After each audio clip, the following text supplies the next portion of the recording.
hello, hi, hello, hello, hello, Six, hello, and Olivia, hello, CEO, hello, Green Ninja, hello, hello, hello, Dolly Joel, and the Closer, hello, Neatrix, hello, Jaylwin, hello, Booty, hello, Destructicon, hello, Andropod, hello, Perome, how are y'all doing, Hi, Fuzz, what's up? Patsy, thank you. Hello, Patsy. Thank you so much for your sub. Happy Tuesday and 1/4 of the way to 100. True. So close. Thank you so much for your sub. And Necropog, thank you as well. Thank you. B, shk, A, click, D, shk, C, E, shk, E, shk.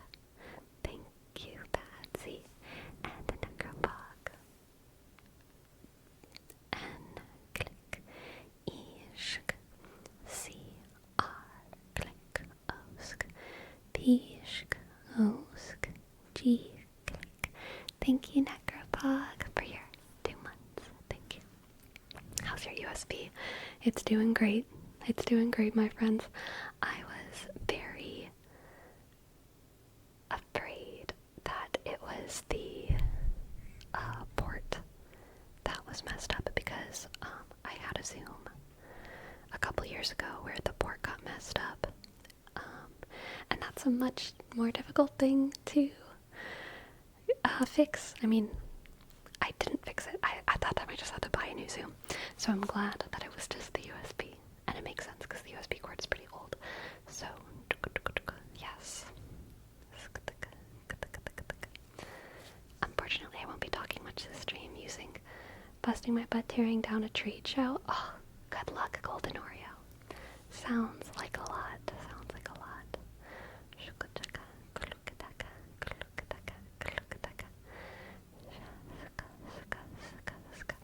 Update on the arm.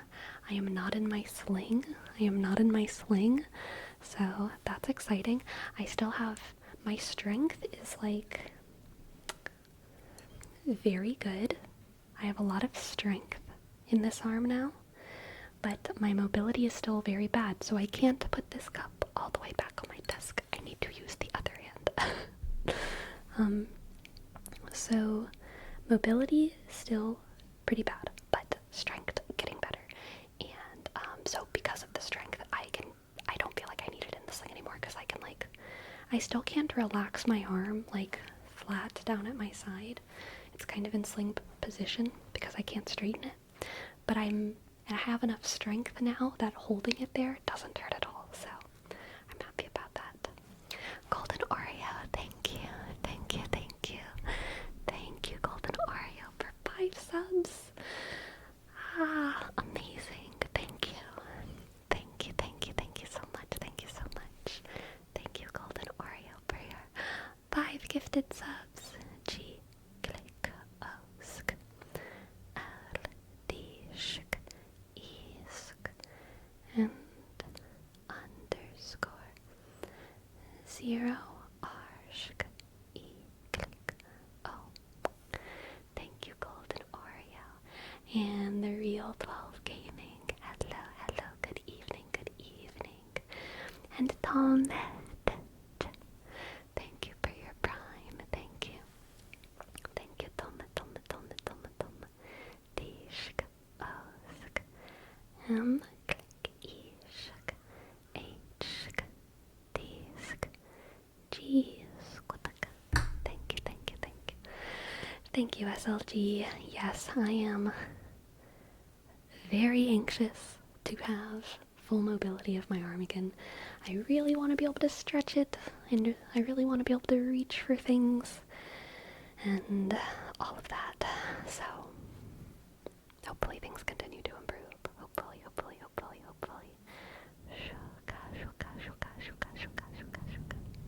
Are you left or right-handed? I'm right-handed, which is definitely part of the frustration in my life right now. Hello, Prometheus.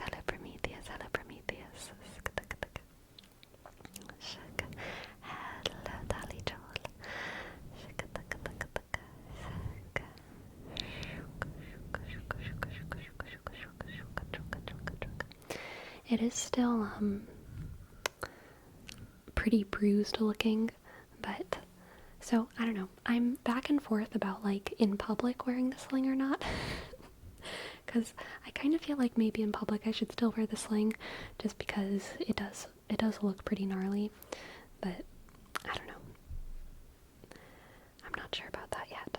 Where did you film your newest video? It has an interesting background. I pulled out this little shelf that I have right here and then put a painting that I have behind it, and yeah, did it like that. So I had to do some restructuring of the room to get it done the way I wanted it, because behind there's just a white wall, and it didn't look good if it was just a white wall behind there, so I just kind of put a painting down there so that it looked better.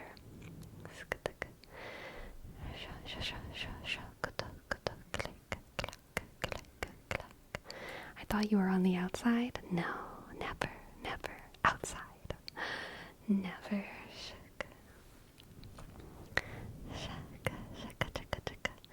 Yes, Prometheus, I'm having a great day. I hope you are as well.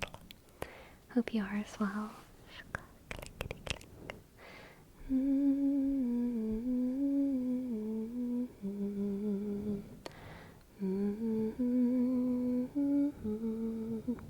I'm glad you liked the sleepover video. Thank you, Real 12. Aw, Neatrix, thank you, thank you. I'm glad you like the quirks, the quirks.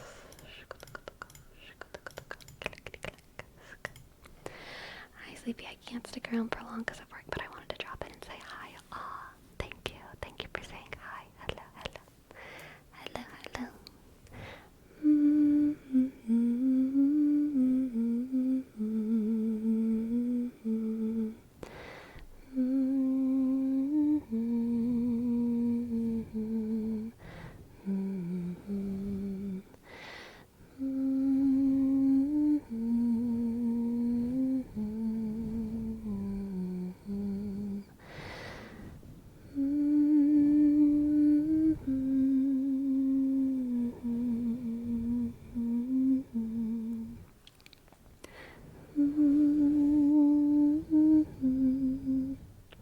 Pyrosocial. Thank you for gifting a sub. Thank you. Thank you, Pyrosocial. P-shk, Y-shk, R-shk, O-S-O-shk, C-I dot A-shk, L-1. Thank you, Pyrosocial. Thank you, Pyrosocial. Thank you, thank you, thank you, thank you, thank you, thank you, thank you.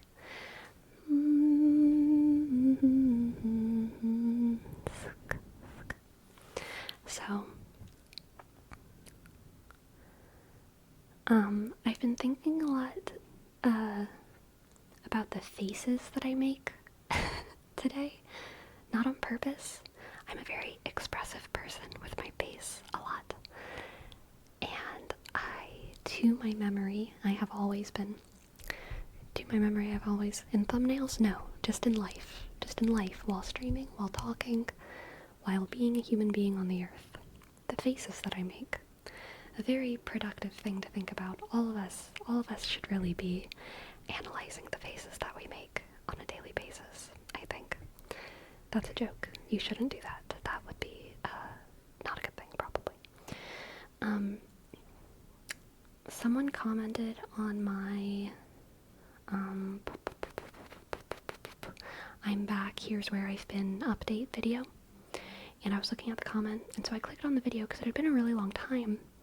And I was like, I just wanted to remind myself kind of what I said in that video. So I pulled it up, and in the video I was talking about like moving to Oregon and stuff. And I was watching it, and I was like, damn, I keep making faces. I keep making faces I don't deserve to make. It's not that bad. It's not that bad. Stop looking like that. Stop talking as if you're, telling like the frickin' telling the greatest story that was ever written. Just stop making faces, please. Nothing is a big deal. Stop making faces. That's the experience that I was having. But also, I was like, but I wasn't trying to make faces whenever I was talking about all of that. I was just like talking about my life and telling a story. And I was also kind of embarrassed as I was telling the story. So that's why that's why I was making those faces. I was like, I was having a whole lot of feelings. And, I think that, there's a kind of performativity that I have and that I can't turn off. I don't know why I can't turn it off. I mean, like, I guess, like, theoretically, like, in an acting sense, like, I could be completely expressionless and not ever make any faces and just talk like this all the time, no matter what. But this is very unnatural to me. This is an acting exercise of being blank and non-emotive. And I can talk about really exciting things like this and stay like this, but it takes an effort for me to do that. It's like whenever, oh gosh, I just made a face. It's like whenever the Avatar goes to the face stealer and they have to not make any faces, or else the big monster in the spirit world will steal their face. It takes a great deal of effort for me to not be as expressive as I ordinarily am. One could even argue that the way that I'm moving my eyes around when I'm speaking is like a form of expression, right? But I don't feel like going complete zombie. This is the extent of zombie I feel comfortable going right now. I can't. If I'm relaxed, I am more expressive. And if I'm comfortable, I'm more expressive. And I think that the amount of performativity that I have in my normal life, expression, performativity, whatever, I think it creeps some people out. Which is fair, all of us have our likes and our dislikes, but I think it's a major ick for some people. I think it's the same kind of ick that people have towards Amber Heard. Okay? I think Amber Heard and I use our faces in the same way. And we can't help it, okay? We can't help but smile when we talk about happy things and frown when we talk about sad things. But I think it comes across as fake. Sometimes I watch myself. Oh, I also talked about this in my confessions. I made a confessions ASMR video over a year ago, and in that video I talked about how sometimes when I look at myself, I feel like I look like I'm lying, and I think it's because I have like this performativity, and I think a lot of actors deal with this, and also a lot of female neurodivergent people deal with this, or non-female neurodivergent people who are like people who mask, although I've never considered it masking. I don't know if it is masking, but I think people who do mask, I don't know what I'm doing. I don't know what I'm saying. What do y'all think? What do y'all think? Mappy. Hello. Thank you so much for your sub. Thank you, Mappy. Click A shk B shk I dot X D sk. Also, Bitterbrush, thank you so much for your Ko-fi dono. Thank you so much. I will get on that tarot reading for you in just a sec. Do you feel like this performativity is active even when you aren't filming? Yes. You are completely broken, irrevocably. That's so true, Nitrix. It's so true, Nitrix.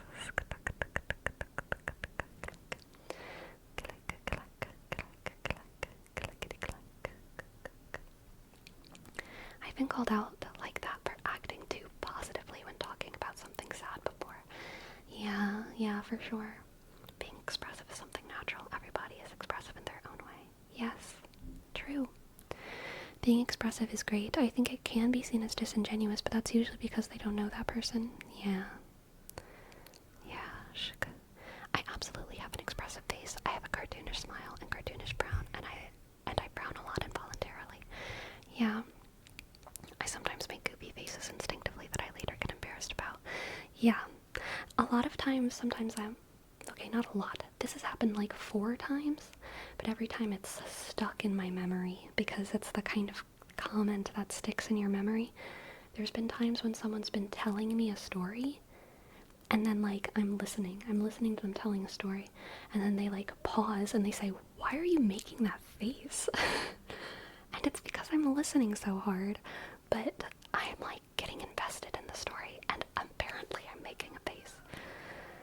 But I'm not trying to. I just don't know.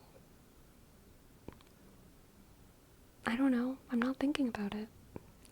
I absolutely. Oh, the real question is it fully performative, or do you feel the things your face is expressing? I do feel the things my face is expressing, but I don't think that means it's not performative. I think both can be true. Like, yeah, I think both can be true. Because, I guess, so, it's communication for me. My face is communication, okay? I do choose what I want to say before I say it, but before I say what I want to say, I don't exactly plan out the sentence or the sentence structure. But that doesn't mean that I don't know that I'm saying what I'm saying. And my face is the same. It's like I know what I'm exhibiting usually, every now and then it's like totally subconscious. But usually I know what I'm exhibiting with my face. But it's not like I'm planning out like, oh, I'm gonna move my eye here and move my mouth here. It's like, for me, my face and my hands, when I communicate, like, they're all part of the organism. They're all part of the process of communication. Yeah. Shaka, shaka, shaka, chaka, chaka, chaka, chaka, chaka, chaka. I like pets because when they're happy, they look happy. It's so simple. True. I think I naturally look angry most of the time, but that's probably because I furrow my brow. Oh, unfurrow your brow. Unfurrow your brow.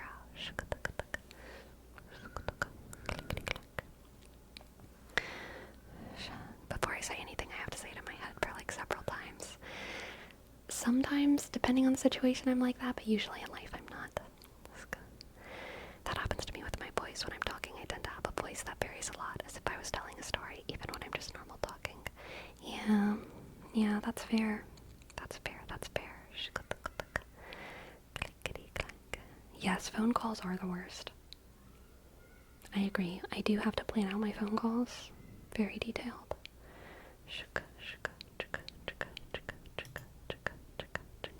Hello, M. Kamara. Alright, I want to do this tarot reading for Bitterbrush. My tarot deck is not where it should be.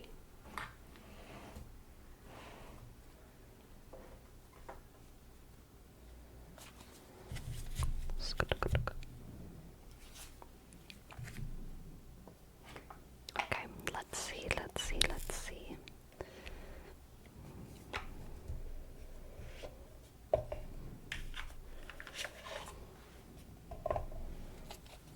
My two-handed shuffle. We're back.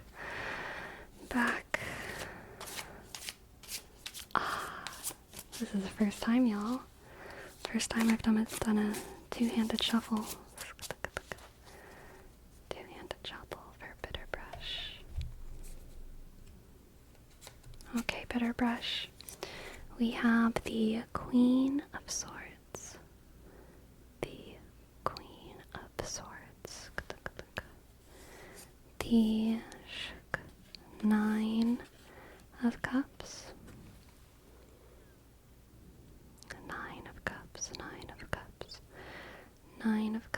Nine of Cups. And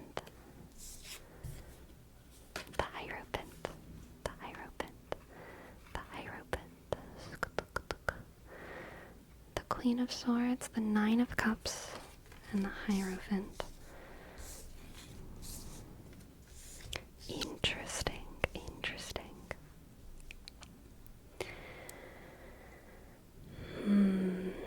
Bitterbrush, this reading is calling you to have discipline and control, okay? This is like, you must sustain, you must stay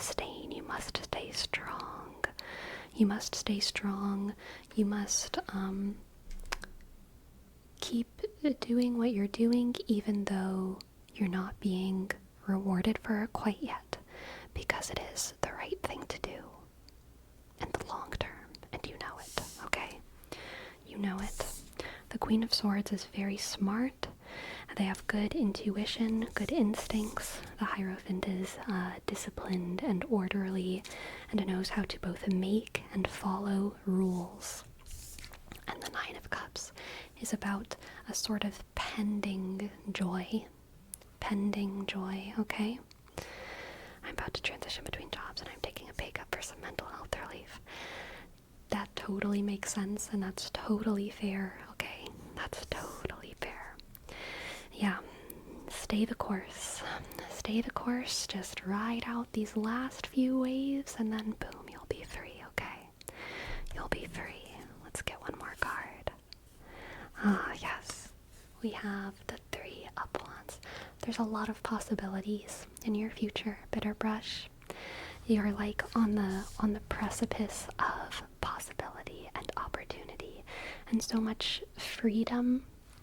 And right now you are not exactly tasting that freedom, but you are so clearly on the path towards it. And all you need to taste it is to stay resolute and stay strong. Believe in yourself, believe in your intuition, believe in what your strengths are. Believe in your goals and in your journey, because you are headed straight for it. Okay? You're headed straight for it. What does the Hierophant usually mean? The Hierophant is about discipline and rule following. They're also a little bit legalistic. So sometimes, depending on the reading, the Hierophant can be about signing contracts, signing agreements, things like that. And they're usually positive agreements, especially in this reading with the Queen of Swords, the Three of Wands, Nine of Cups, signing on to positive contracts, things that are good for you in the long term, things that are going to benefit you, That's fair. I'm being responsible and giving 2 weeks and doing contracts for the new job. Totally makes sense. Let's get an oracle card for you as well.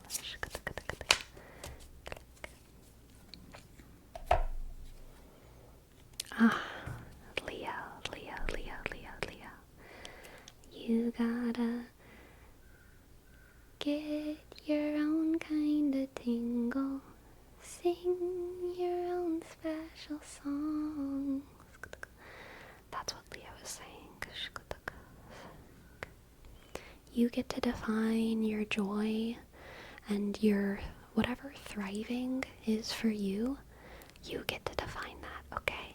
You get to define what it means for you to thrive, for you to bloom into your potential. You get to decide what your potential is. You are the star of your own show, okay, Bitterbrush? And don't let anyone tell you otherwise. You're the star of your own show, alright? Thank you for letting me read for you. I hope you enjoyed. Fraga. Thank you. Thank you so much for your 5 months, for your sub. Thank you. Thank you so much. F, shk, shk, R, click, A, sk, G, shk, A, sk, D, sk, X, sk, D, shk. Thank you.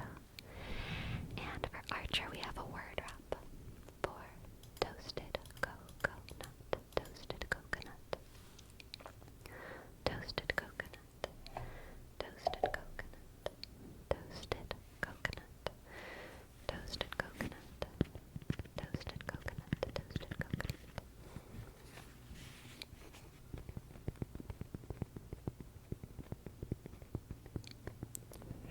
Toasted coconut.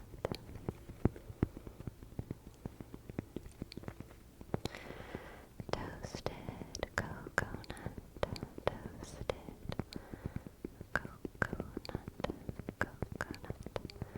coconut. So where did your performativity introspection get you? Where did you end up on it? Not really anywhere.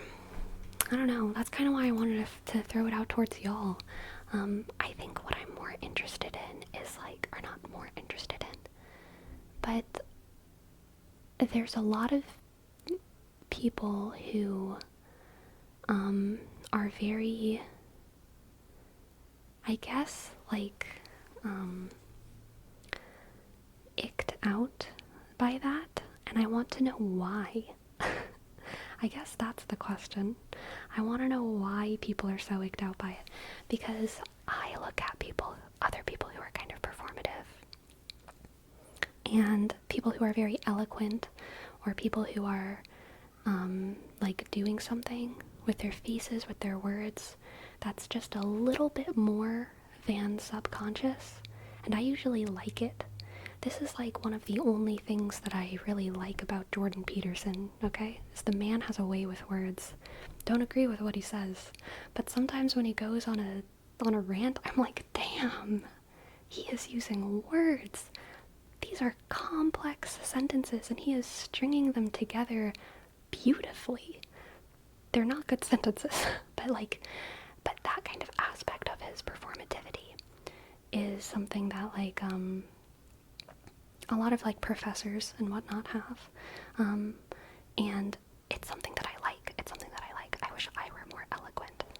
I wish I used more words and bigger words and longer sentences sometimes, but even the amount that I use language, some people see as pretentious, fake, whatever.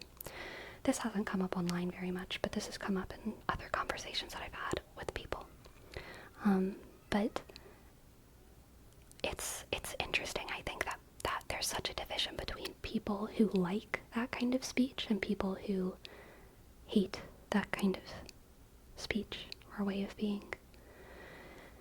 I think what makes people ick out of it are people on the opposite end of the spectrum, or maybe they aren't used to being expressive, so they think everyone who's being expressive is disingenuous. Yeah, I think that's a big part of it.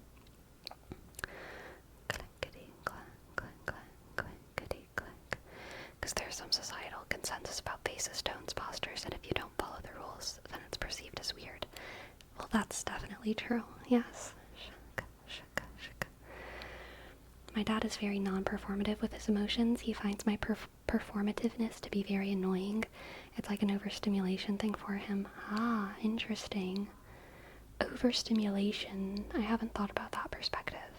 That's very interesting.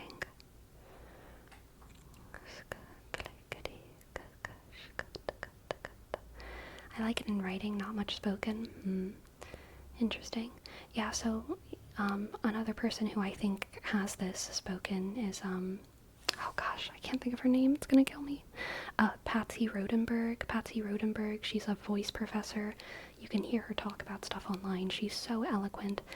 Peter Rollins is like this, one of my favorite philosophers. Ben Shapiro, I don't think so. He's not eloquent, he just talks fast, but he's not very well spoken, I really don't think. This is one of the things that I like about Kidology, though. She's also very well spoken. What are other YouTubers that talk really well that I like? John Green. Hank Green, not so much, but John Green does this for sure. Very purposeful with his words. Shuk, shuk, shuk. Funnily enough, I like your community because I see a lot of that less common vernacular. LOL, I noticed that early on, and I think it's because you use language a bit more in that vein too. I try to. I like to, you know? It's like, I think it's good to use as much of my vocabulary as I can. Always. I think it's good for my brain, and I think it's good for other people's brains too.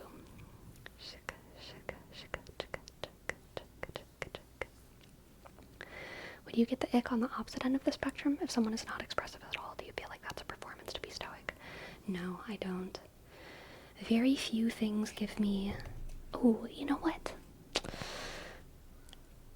I do have a radar for ick, for bad, but it's oftentimes really hard for me to place. It's like so intuitive. And I can't name the trait. I really struggle to name the trait, but I do get a strong ick sometimes from people. But it's not from that, no. I have a lot of respect for people that pause before answering. Oh yeah, for sure. Me too. You certainly have some mannerisms that you tend to do, but I don't know how many find them annoying. I enjoy them. As far as use of language, I don't think you're being pretentious with it. You're just using knowledge about stuff. Yeah. You know, another thing is like, sometimes I'm like wrong about stuff.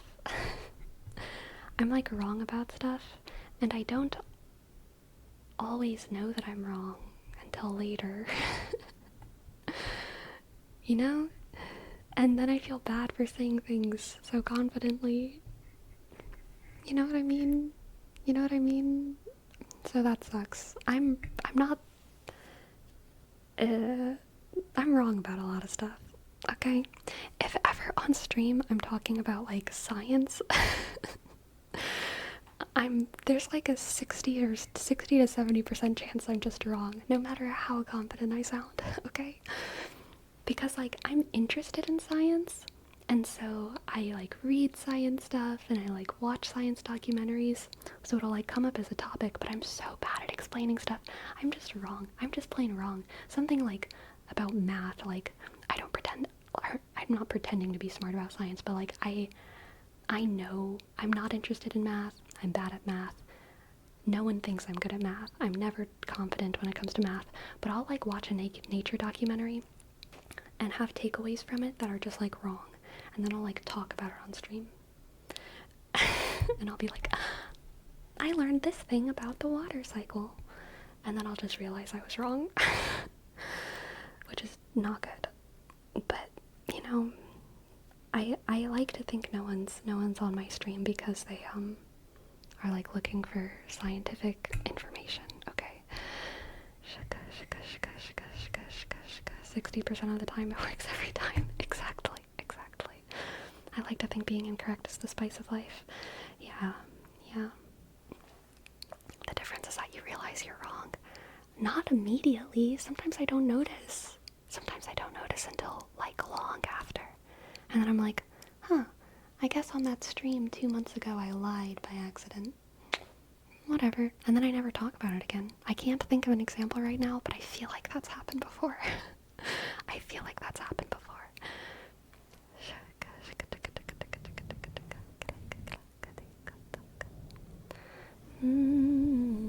Oh, like when I used to think we had red and blue veins with red and blue blood. Yeah, exactly. Those kinds of situations. Nobody remembers. I know, Agan. Nobody remembers the misinformation I fed them. No one knows I was feeding them alternate facts. It was an accident. I thought it was real.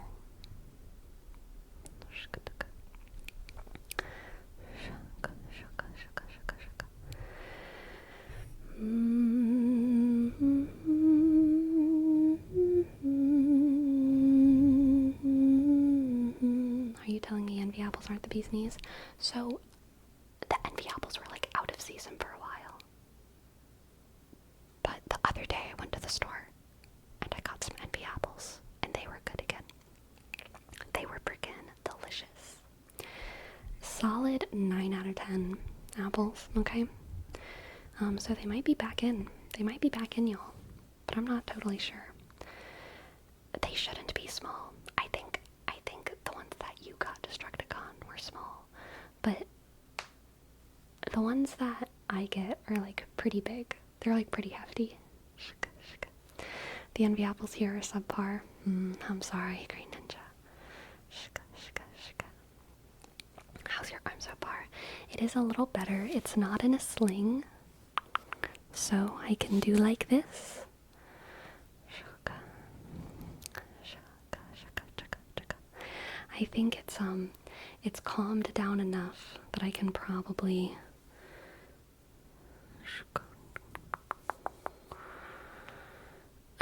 Well, I don't know. I feel brave enough to do most of life without it. You might get the green arm today. It is still pretty green. It is still a little bit green.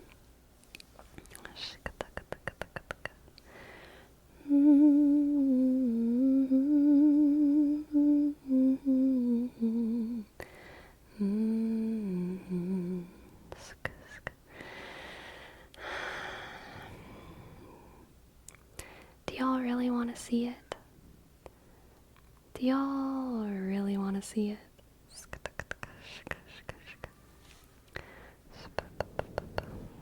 Green Ninja wants to see it.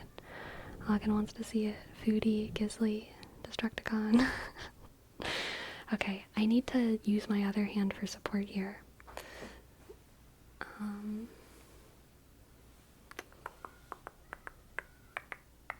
It's not that green anymore, which is a good thing. Yeah, the worst part is down there.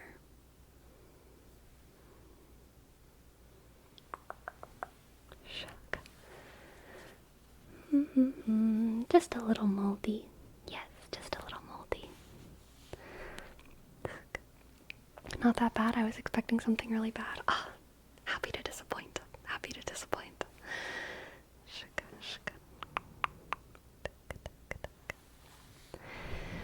Yes, I am okay despite the partial Shrekification.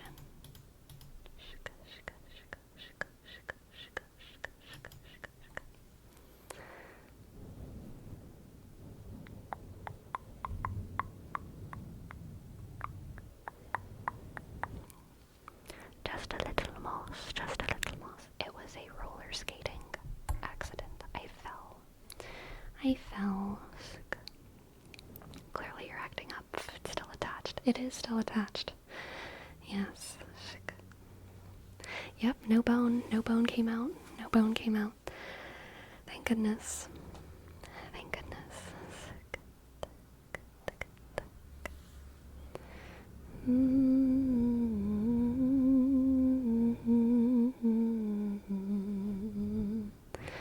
At least you had fun while having the accident. I really did.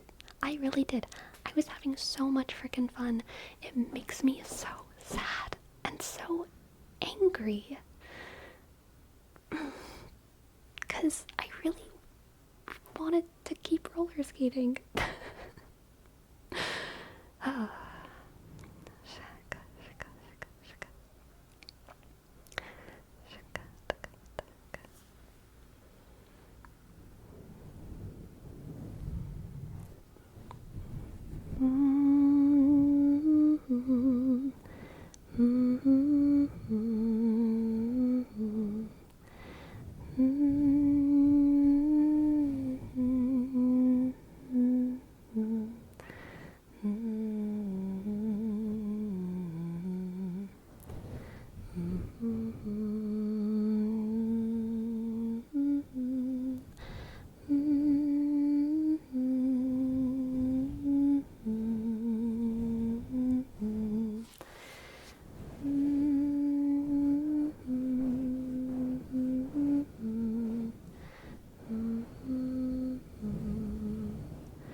you.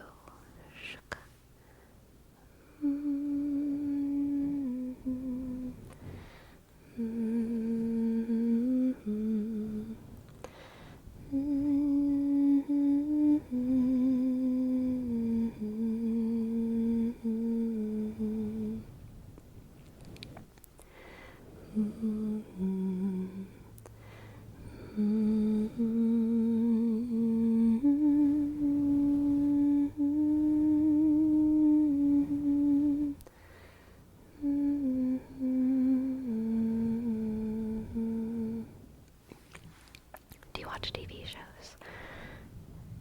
Yes. I'm not really watching anything right now. Honestly. I feel like I'm not. I'm watching some anime right now. I'm watching Solo Leveling and I'm watching Free Run. But those are really the only two shows I'm watching right now.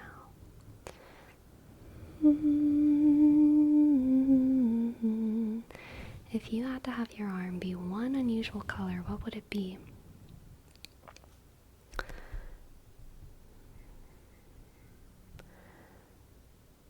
I had a dream last night. I'm not going to go into detail because we could get into some weird territory if I do. I had a dream last night that I was like all of a sudden another ethnicity. And I was looking down at my hands and I was like, oh wow, I guess that's what I would look like. And that was like the whole dream. That was it. That was it.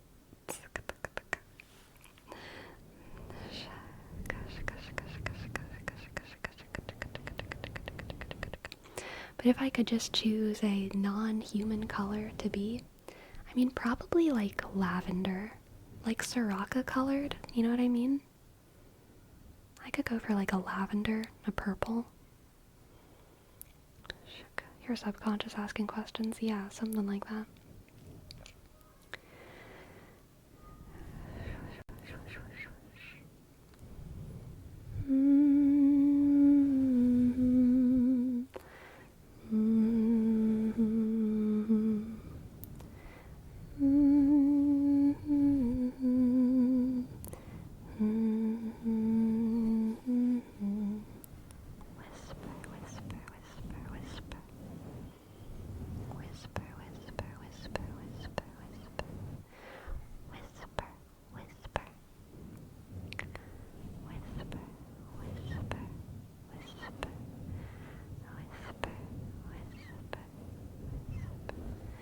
Isn't looking at limbs almost lucid dreaming?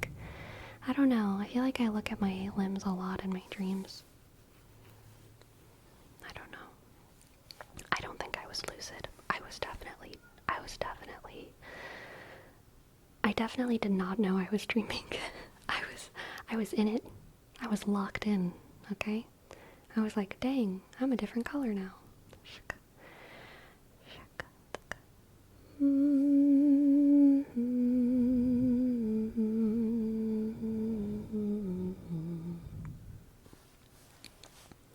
It's scary when dreams are third person. I have a lot of third person dreams. Some of mine aren't. But I feel like I honestly have a pretty even split between like third person and first person dreams. Six. Thank you so much. Thank you. I would love to give you a tarot reading. Thank you. I have a lot of dreams where I'm sort of camera flying around. Nice. Hello, isolated. Welcome in. Never had a third person dream, really, MNZ? Dang. I have these weird dreams that don't happen always. But in those dreams, I always feel small and that I'm moving in slow motion with the world being distorted in a fish island. Interesting. It's your fish self. I just dropped a card. 6. You have a card on the ground and it is for you. Okay. The King of Swords. The King of Swords. The King of Swords. The King of Swords. The King of Swords.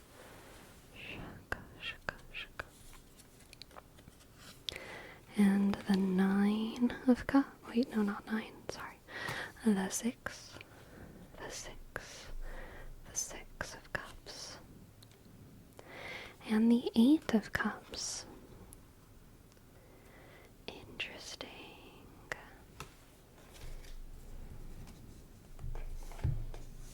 So this is like a call to innocence, Zix. I feel like, yeah, you're being called to, like, recollect, an easier time, an easier, more young, naive, free-spirited time.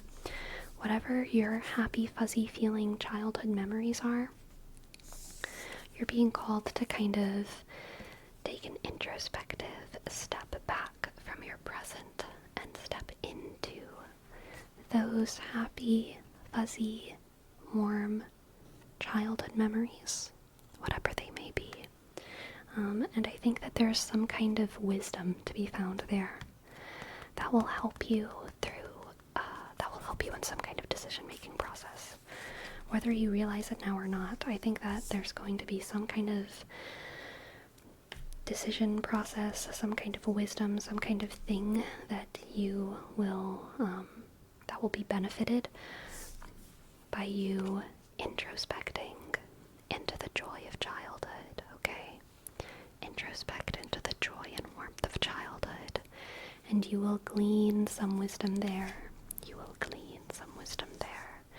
You will find strength and knowledge and insight, and it will help you navigate your world, alright? It'll help you navigate your world. The 6 of Cups, you betcha. Yes, the HIG6 of Cups. Absolutely. Thank you for letting me read for you, 6. Thank you, thank you, thank you, thank you, thank you, thank you, thank you, thank you, thank you. Shaka, shaka, shaka, shaka, shaka.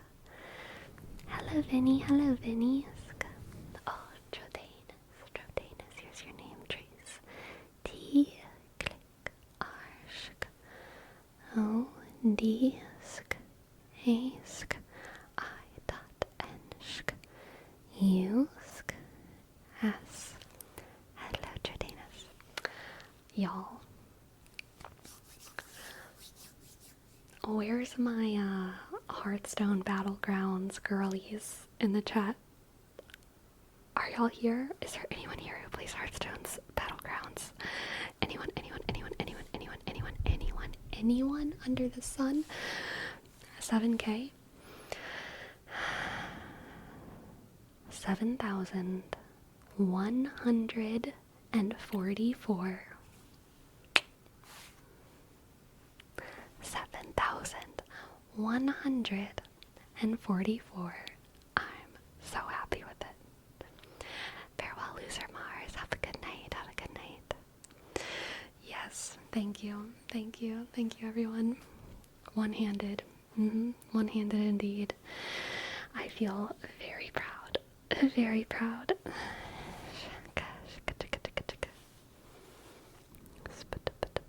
Y'all know now the goal is 75K. The goal is 75. Is that peanut butter? No, it's a video game, and it's made by Blizzard, and it takes some of the, like, universe of World of Warcraft and puts it in like a card game, which is pretty different from peanut butter. Personal best. Gotcha. Yes, it is my personal best. Yes. Yes. Yes.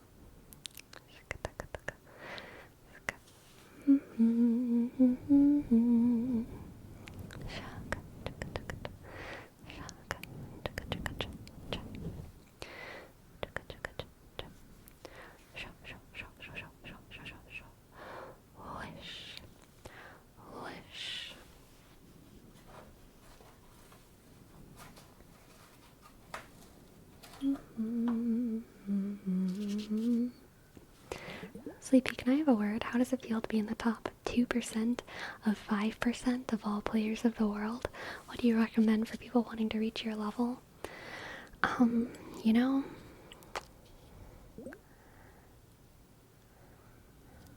You gotta be flexible. You gotta think on your feet. You gotta be willing to play every tribe. You gotta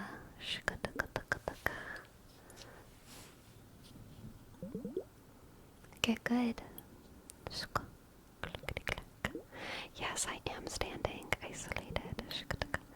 Gotta lock in, exactly. Worst fruit? Grapefruit.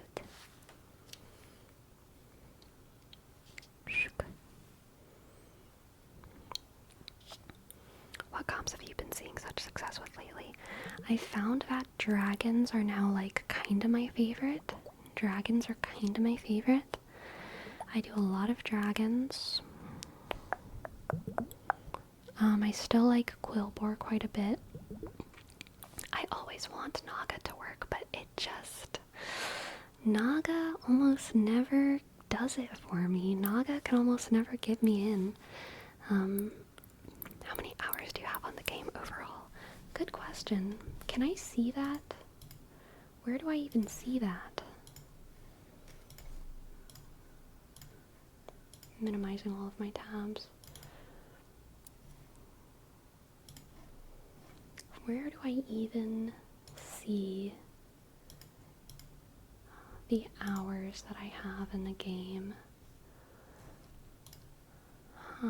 Profile?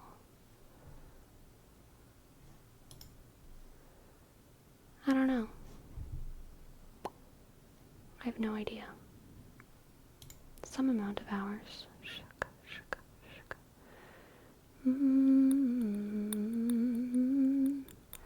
I think I can see specifically my Battlegrounds hours, but then I would have to like open up the application and everything.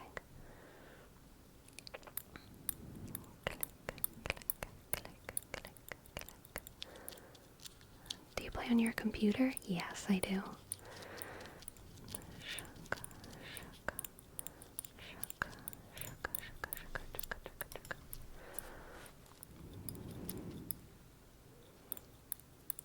Hearthstone's Battlegrounds is pretty fun, Golden Oreo.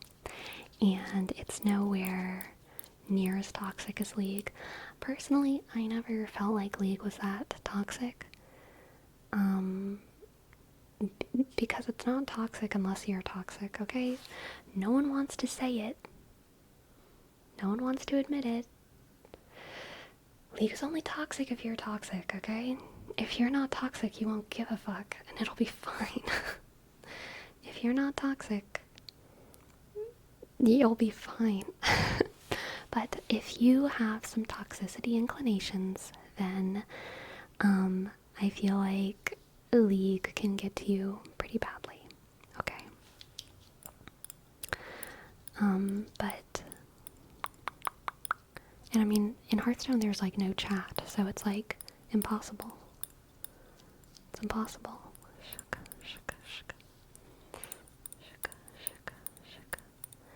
League brings out the worst in people. I know. It really does. Not all people.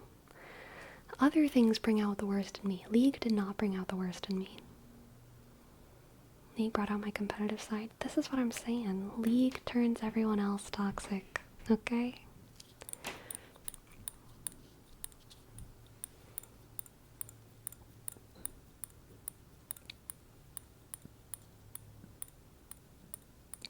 What things do bring out your worst then?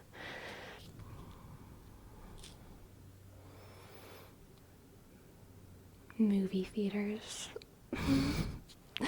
Movie theaters,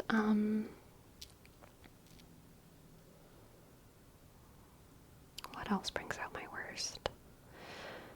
Oh, cold. Being really, really cold.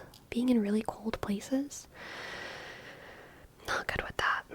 Like really, really cold, wet places. I don't like that.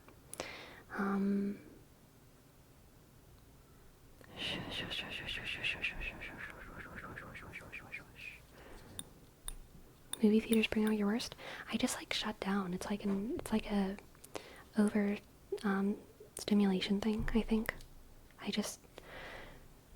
They don't make me mean, they just make me like shut down a little bit. I feel like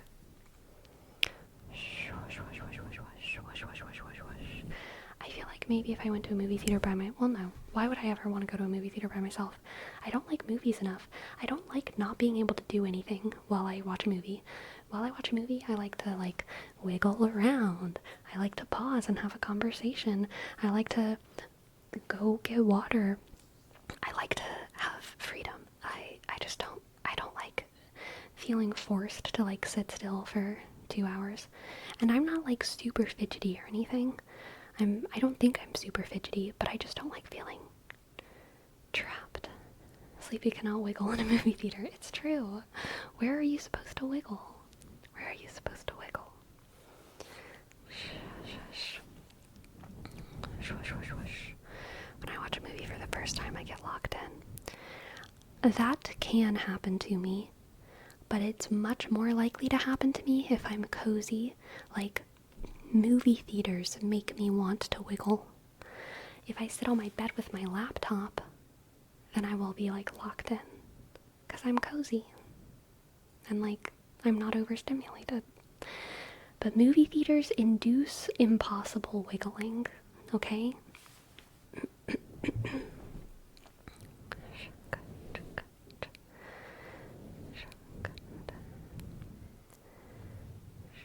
To be fair, I love being in a situation where who I'm watching with can tell me all their thoughts and stuff. Yeah, exactly. I'm with you, Golden Oreo. I'm with you.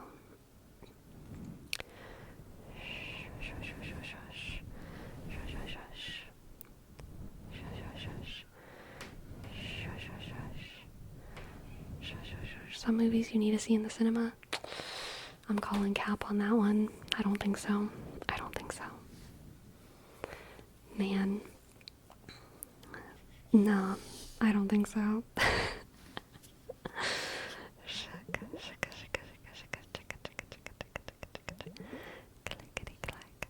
I feel like a lot of the movies, a lot of these exact movies, the movies that people say you need to see this in the theater, are like the ones that I extra don't want to see in a theater, because those are the ones that are extra loud and extra bright and extra all-encompassing and make me want to die.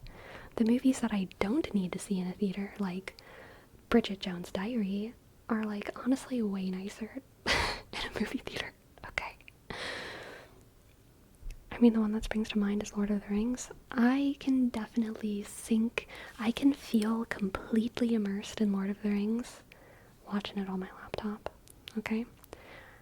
The rest of the world disappears to me, okay?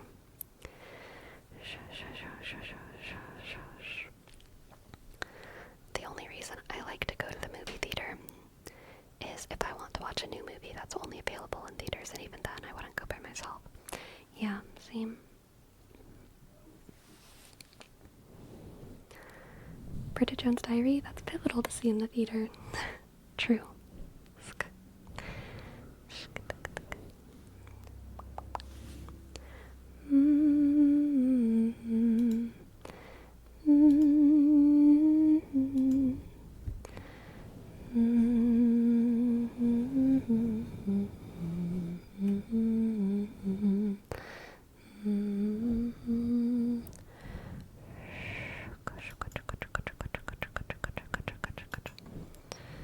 You don't go alone to the theater. That's kind of a rule, isn't it?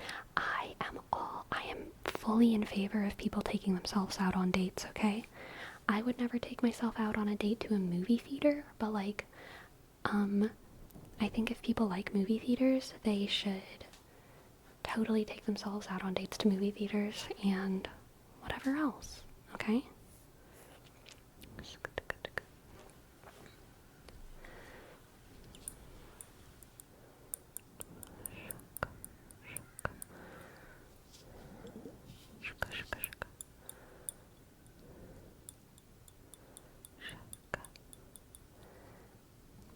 Bloop. Bloop. Bloop. I find it more comfy watching movies in my bed. Same. Same. The only time I went to a movie theater by myself was because I was bored in the middle of the day at work, so I just left the office and went to the movie. Nice.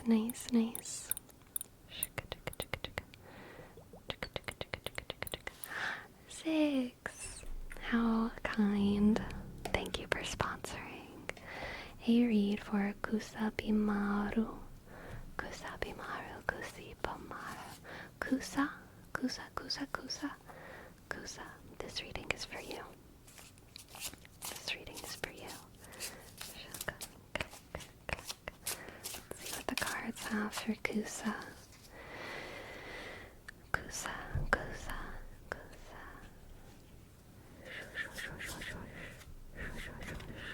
We have the 3 of Cups, the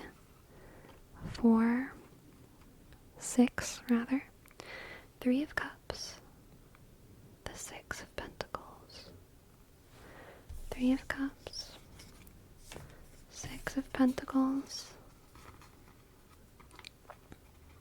and Justice.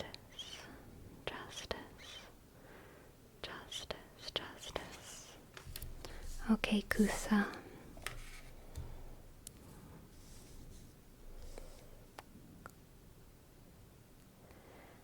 This to me looks like a reconciliation. Kusa, I don't know if there's some kind of situation between you and some kind of friend, but I feel like there's like, maybe some kind of misunderstanding, or it might not be a misunderstanding, it might be that someone was genuinely wronged, but I see a reconciliation. I see either things being cleared up, the miscommunication being cleared up, or I see accountability being taken and like an apology being satisfying enough that you're able to have fun in the sun, and again with your pals, okay?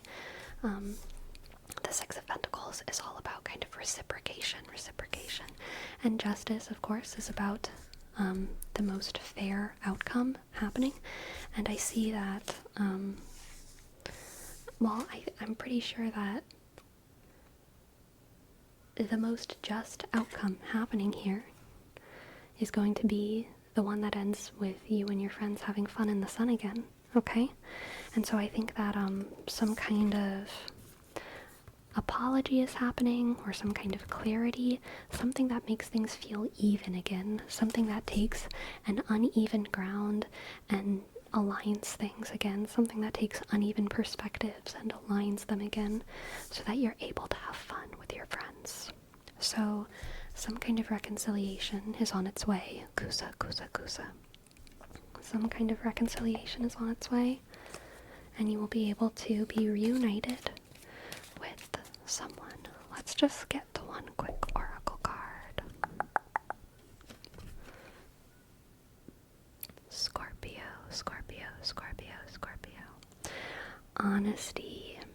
I think the thing that will bring forth this reconciliation is going to be honesty, okay? On your part and perhaps the other person's part. Honesty is going to be y'all's strength. So be honest and be open, and remember how much you love each other, and allow yourself to have fun, okay? Allow yourself to forgive. Allow yourself to forgive and be forgiven. Okay? Allow yourself to forgive and be forgiven. And things will be okay again. Things will be okay. Thank you for letting me read for you, Kusa.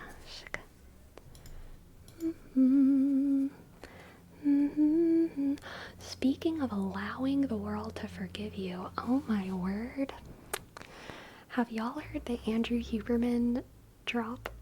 Have y'all heard about Andrew Huberman? There was an expose. On Andrew Huberman that apparently he's just like a massive flake and kind of a liar. He shouldn't be canceled, okay? I'ma say it. I'ma say it. None of these allegations are anything illegal. It's just like it's just like angry. It's just like we should be angry at him. But and he shouldn't be canceled because his platform has nothing to do with dating advice or relationships. Okay? He has like a massive podcast about health and wellness. Most of the guests that he has on, and he's a professor at Stanford, most of the guests that he has on are well accredited and his advice is good. He has a couple bro science quacks on every now and again. So, use your discretion when watching his content. But like, that's what his content is about. And nothing that came out in this expose has literally anything to do with that. So in my opinion, if you think that he is a smart person when it comes to health, if you want to keep watching his podcast, if you get value from it, keep doing that. Like, because none of this has anything to do with that. But apparently he was like dating 5 girls at once and like cheating on them. But he didn't like admit it even after the expose, which is the funniest part. Like, all of his girlfriends, one of whom he was living with, another of whom he was trying to get pregnant with IVF treatments, they ended up finding out about each other and forming a group text and figuring things out. And they realized there were 5 of them at least, and helped make this expose. They all kind of like broke up with him. But he had told them all that he was monogamous. They all thought that they were monogamous with him. The person who he was doing IVF treatments with was a different person from the girl he was living with. He was telling the IVF girl that the person he was living with was just this stalker that he was trying to deal with. I was recently saw one of the girlfriends. Oh my goodness. That'd be a trip. This is Legion. Andrew Huberman is Legion. Oh god. So yeah, kind of just not good behavior. And so he had implied to them, or not implied, he had led them all to believe that they were monogamous with him. But after all of this happened, his kind of defense, and also his team's defense, his like PR team, whatever, they were kind of saying like, he apologizes. He didn't lie to any of them. He just should have communicated more clearly, and he's sorry that they felt deceived. This kind of thing. This kind of rhetoric. None of them were technically his girlfriend. What a nightmare.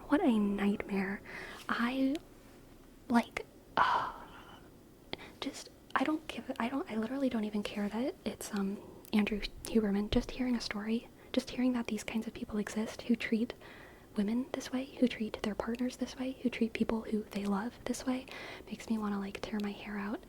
It is terrifying and shitty, and I hate it. I don't like that people do that at all. I do not like that people do that. I do not like that these people exist. Unfortunately, bad people can be good professors. Unfortunately, bad people can be good, I don't know, scientists. Unfortunately, bad people can, bad partners can be good parents, and bad parents can be good partners, and not all of these things should be all bunched together all the time. And I feel like a lot of people struggle with the nuance of that. I don't think he should be discredited as a professor, but damn, he should be discredited as like someone who you should be in a relationship with. No good. Never meet your heroes moments, for sure, for sure. Bad people can be good at anything. Exactly. Exactly. Yeah.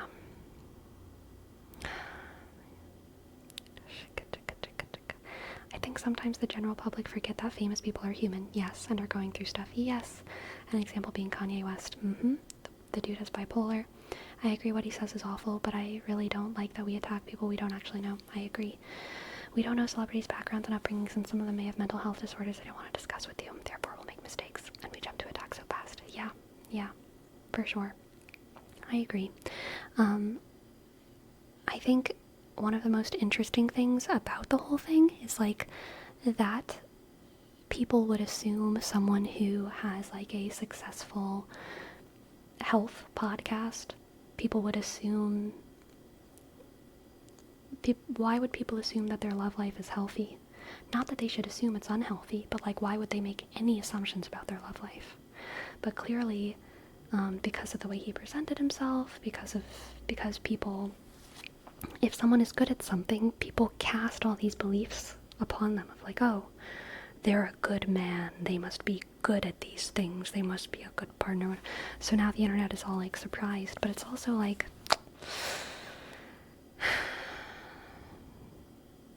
I don't think we should be. I don't think we should be surprised. Not because we should have seen it coming, but because we shouldn't have assumed anything. Does that make sense? I don't want to get into too many of the nitty gritty details here, but like, whenever I was growing up, there was an authority figure in my town who was idolized by my town, and I knew them pretty closely, and my whole town like worshipped them. I mean, maybe whole town is an exaggeration, but like they were someone who was really, really, really seen as like a good, perfect man. And I would even get like questions in my life of like, what is it like having someone like that in your life as such a young child? Is it nice? I bet it's amazing being in contact with this savior, God of the people. And as a kid, I always, from a very young age, I knew firsthand, like, y'all are being ridiculous. I didn't say that because I was too little of a kid to put those words together to explain to people, right? And this person wasn't a bad person. It was just like, they were certainly not perfect. I cook a mean steak, but I'm an awful father. Yes, there you go. And so because of that, I've always been pretty skeptical of, or not skeptical, I don't think I've ever had like rose-colored glasses when it comes to gurus of any sort. I talk about the professor analogy so much, but whenever I went to college, and in every college that I've been to, in every circle, there's always one or two professors that everyone idolizes. Colleges are just like, they're just like cults of personality waiting to happen around a specific professor. And every like degree program I feel like has that one professor that everyone just idolizes so much. And they are a good professor. Always. They're always a good professor. But y'all, they probably go home and eat the paper, okay? I'm always going to use that analogy because I think that's the best one. There's always a weird thing that these people do. And it might not be bad. It's probably not something horrible like animal abuse. It's probably just something like weird and something that makes them not perfect. Not as perfect as their worshippers would believe.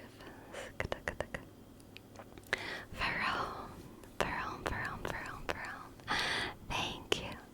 Thank you for gifting a sub.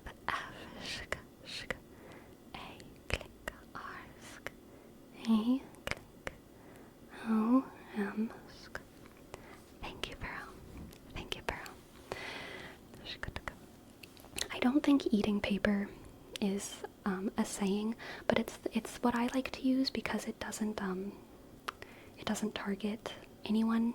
There are people who eat paper, but it's not that bad. But it's kind of like insert your strange addiction / strange obsession. You know what I mean? But I don't want people to think that I'm like specifically trying to shit on people who have specific addictions or obsessions or whatever. So I just say eating paper because I feel like it's kind of not as extreme of a thing, but also a good metaphor for insert your strange thing, you know? Insert your strange thing. We all have strange things. It's not just people who are like authority figures who are idolized. Most of us are paper eaters, but no one expects the idolized professor to be a paper eater. You know? But they are. They are.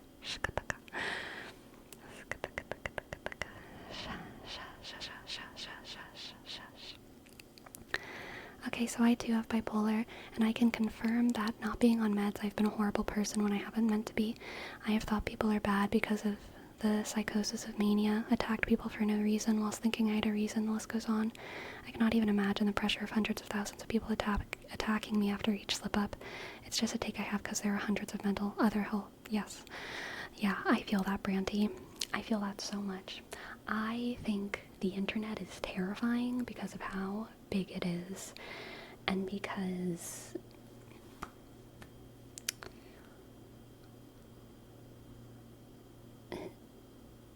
no one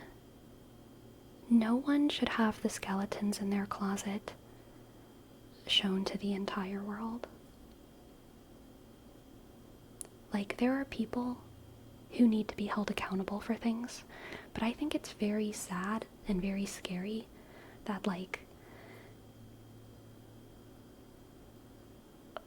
because of the internet, that means the entire world knows the skeletons in your closets. Like, it kind of makes sense if you're in a little village and you're doing some, like, you're doing, like, necromancy. They're like, okay, to be held accountable, maybe the whole village will, like, know of your necromancy, and you'll be put in a necromancer's prison for a couple years. Your brain can kind of comprehend that. And, like, maybe it's fair for the whole village to know that you're a bad person, because the whole village is relevant. You were doing necromancy with, like, your neighbors, like dead dogs and, like, dead kids, and, like, that's very bad. Everyone is relevant here, but, like, most people are not relevant to most people in the world. And the fact that, like, unfortunately, we are held accountable by the entire world now, and not just our village, metaphorically, is, like, pretty terrifying. And I understand that fear, for sure. Caleb, thank you. Thank you for your sub. Come on, necromancers, get a bad rap. Alright, just for the sub, this is a necromancer-friendly space. Alright. A necromancer-friendly space.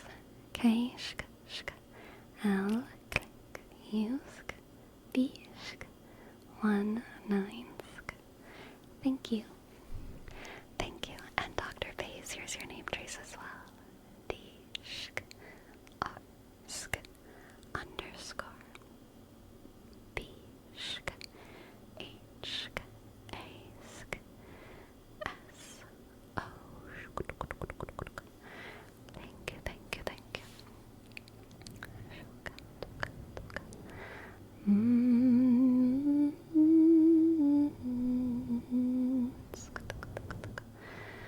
The net is huge, true, but information flow attribution is that of a tiny village that harbors every possible prejudice bias. Interesting. interesting. I think one of the, let me think about how I want to say this. There's a lot of scary things that come along with the advent of very powerful AI technologies. One of the things that comes with the advent of these technologies, one of the possibilities, is like the devaluation of all information. What I mean by that is things like deepfakes and things like peripheral to that. Fake things that are just like literally fake. Recordings of people that are fake, videos of people that are fake, news stories that are like literally fake. This kind of devalues the information that we receive in everyday life whenever you don't know what's real and what's not. And even though that isolated by itself is like probably a bad thing, I think unisolated, it's not necessarily a bad thing. Because I think we are lying to ourselves. I think we are lying to ourselves if we believe that the information that we've been receiving for the past 100 years from various sources is not deceptive. It might not literally be fake. It might literally be a politician speaking or whatever, but because of the intricacies of propaganda, because of our small perspectives on this earth, a lot of the information that we receive is deceptive because we are not all sociologists who know how to read graphs, and we're not statisticians who know how to read data. A lot of stuff is deceptive because there will be a graph on the news and someone will say something about it, and they might literally be saying something that's on the graph, but the conclusions that they draw from it are like unscientific, and there's no one who is smart enough to comprehend all of the information that they receive in their life. And there are definitely people who are interested in propagandizing and deceiving large audiences. And I'm not like a crazy, like I don't think I'm a conspiracy theorist. I don't think that there's like any single massive organization who is like purposefully deceiving people in specific ways, blah, blah, blah, blah, blah. But I think that there's a lot of like corporate interests at work in every country. And I think that also there's just mistakes made, and humans are humaning, and we're all biased, and no one is educated perfectly. And so a lot of the information that we receive in the world, we interpret incorrectly anyway. And I think in the old world, where we received less information, where you were part of the Roman Empire, and you probably knew what the emperor's name was, but like you were living in like Spain, the region of Spain, you probably knew like maybe what the emperor's name was, but you knew nothing about his policies, you knew nothing about his court, you didn't have any authority, like you weren't like voting for anything, you were just like a person, and you received no information from far away that was really reliable. A courier might come into town and say, oh, the emperor did this, but like, come on. What are you going to do about it? It doesn't even matter if it's true or not. It could be a spy, it could be real, it doesn't matter. Information used to have very little value outside of the information that we had coming from right in front of us in our village. Right in front of us in our village. That was the information that was real, the information that we could see and feel and touch. And I think the AI stuff that devalues information, I think it's not gonna like throw us into chaos. I think it's kind of gonna put us back into the same place that we were before a lot of the modern technologies that we have now, where who knows? And this is just potentially. There might be like things that stop AI from going in this direction, laws and restrictions and whatnot, but like I think it might just put us back into a place where it's like, who knows what's real? I care about my neighbors, which isn't the worst. Even though in a vacuum, it might be like kind of bad. That was a long thing. Beef nip. Thank you for your sub. Thank you for your sub, beef nip. B click E sugar up sk underscore and click I dot B sugar. Thank you, beef nip. Thank you, thank you, thank you, thank you, thank you.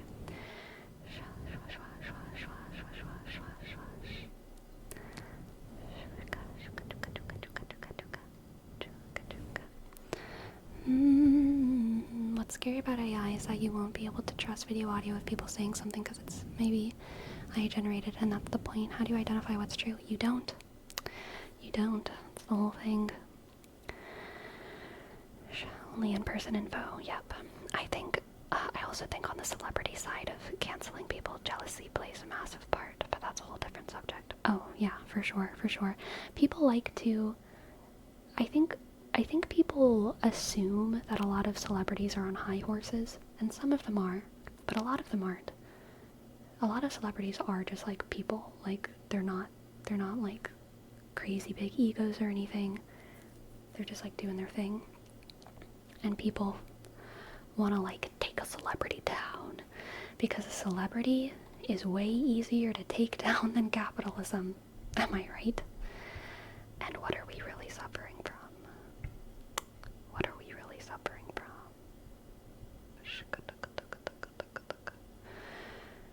That's a little bit reductive, that thing that I just said, but whatever. I'm sticking with it.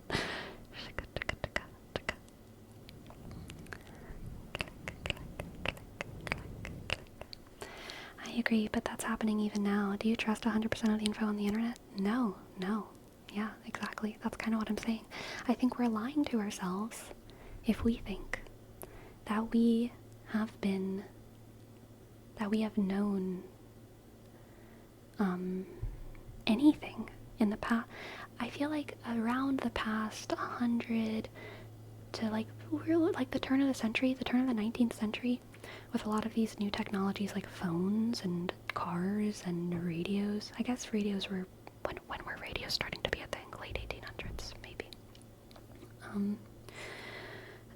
With all of that, we've been spoiled with information, but also I think the spoiling is like the lie that we've been right about things, you know? Like, I don't think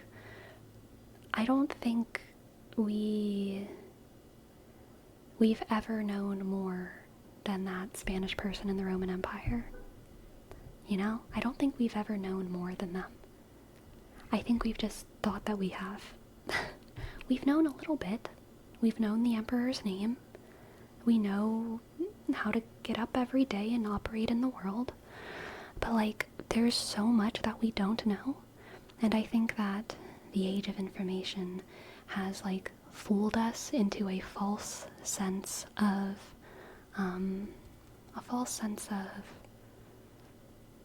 just knowledge about the world. We know a little bit more about the world than we used to, obviously. I would not deny that. Maybe I went too far in my previous statement, but like, only a little. Only a little in the grand scheme of things.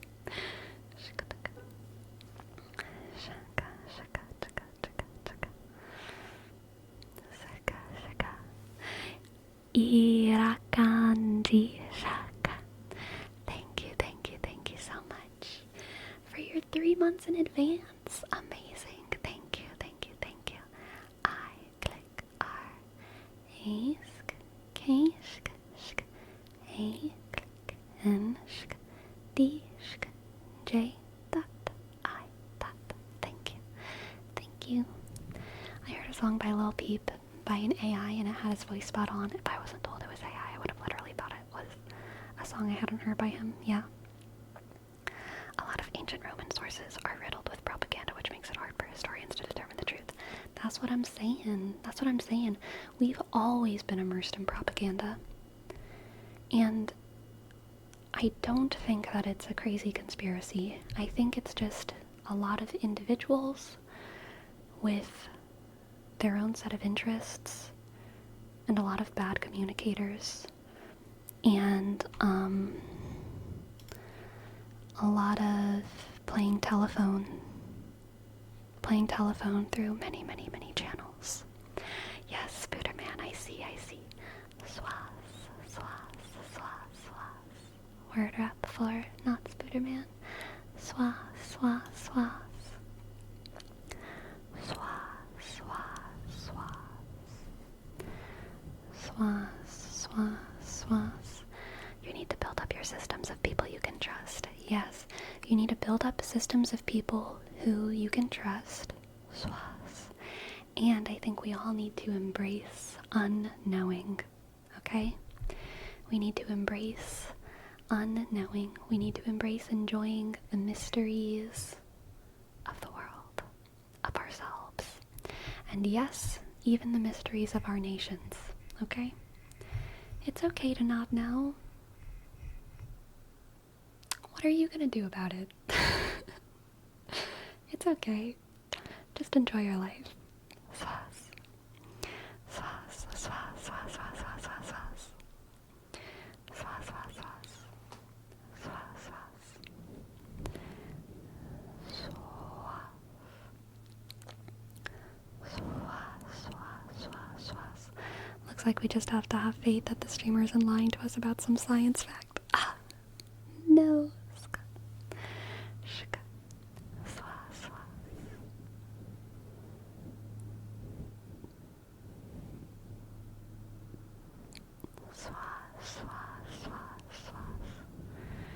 Damn it, Ikenapaz. That sounds wild.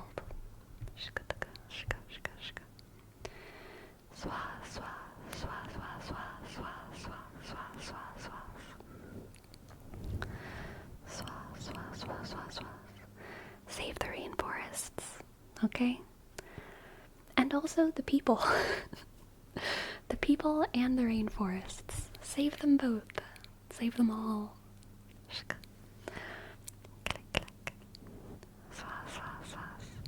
I remember when Sleepy didn't know where Ecuador was located. Look, we're learning and growing every day, alright? We're learning and growing every day.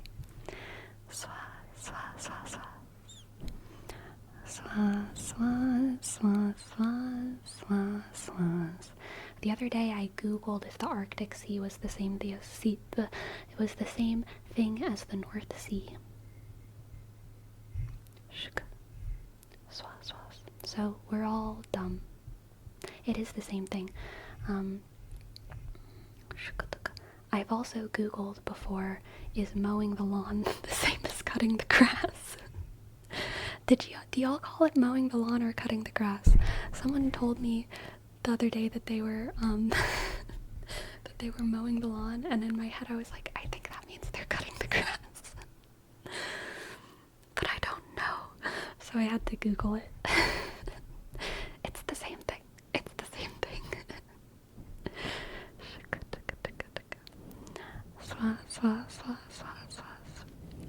Does it vary in the south or east? I don't know.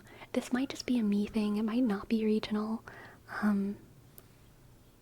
Where I grew up, we said cutting the grass, but I don't know if that was just like a my family thing or a regional thing. I honestly don't know. Sleepy, I'm proud you got to 7K MMR without knowing that. Thank you. Thank you.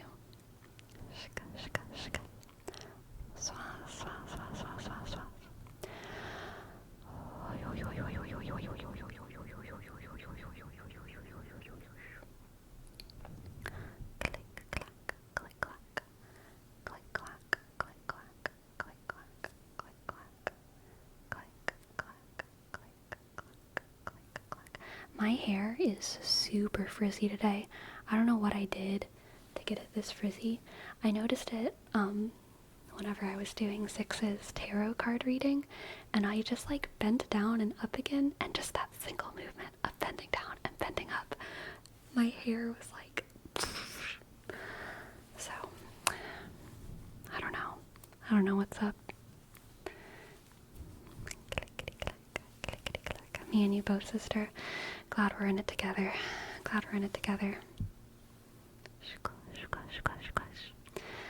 Damn, the HOAs in Louisiana made y'all do that too. Ooh, it wasn't the HOAs. I don't think there was one in the neighborhood that I grew up in. But in the neighborhood that I grew up in, we had like my house specifically had a reputation for having like an unkept lawn or whatever. But my dad was always just like, it's the aesthetic I'm going for. So we were like, heck yeah. But maybe like twice a year he would like cut the grass, and that was probably good.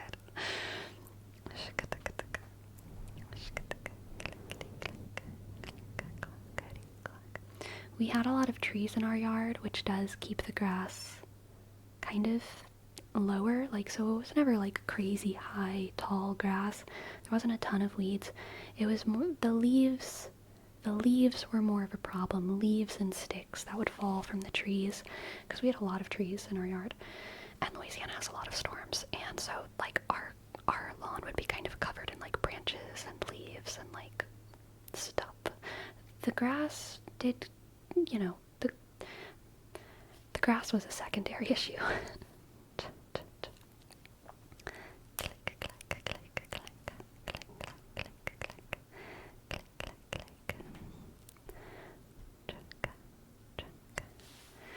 Learn to rewild your house with Sleepy's dad. Oh no. Oh no.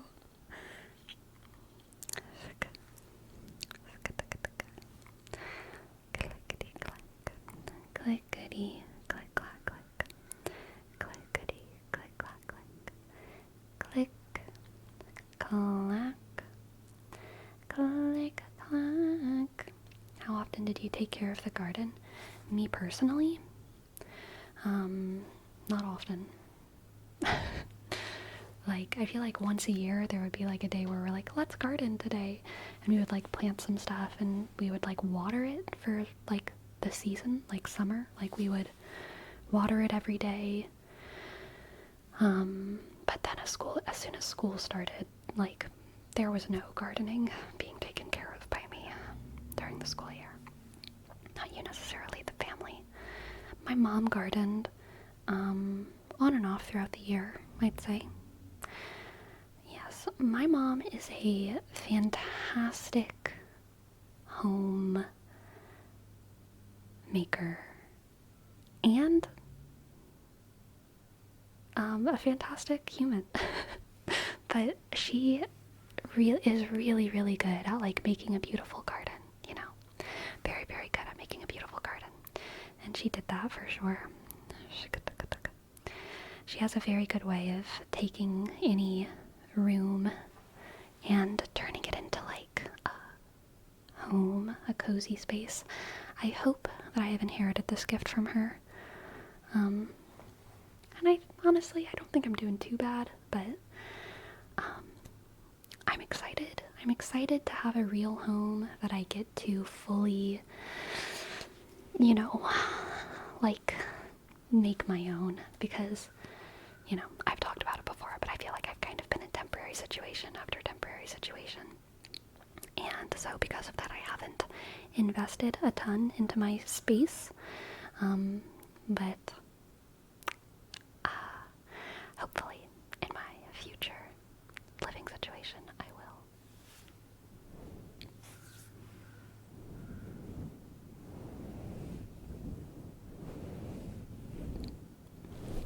Thank you, Pearl.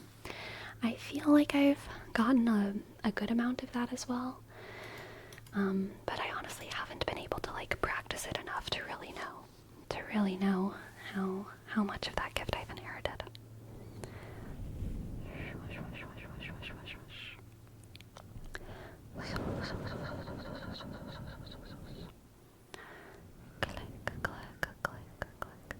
Sleepy, life is just a temporary situation. Is that a threat, isolated matrix? Excuse me? You better be careful there. You better be careful there, isolated matrix.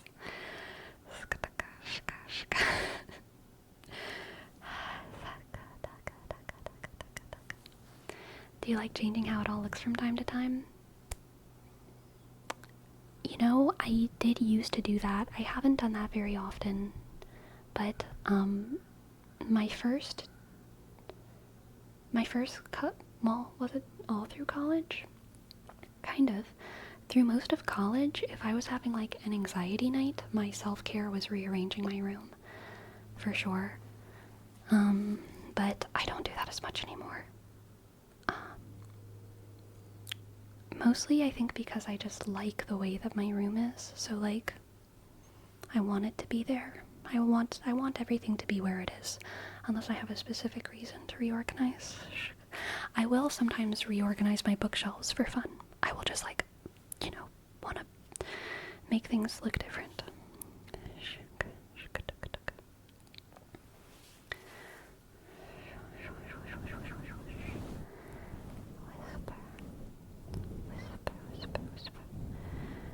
Whisper.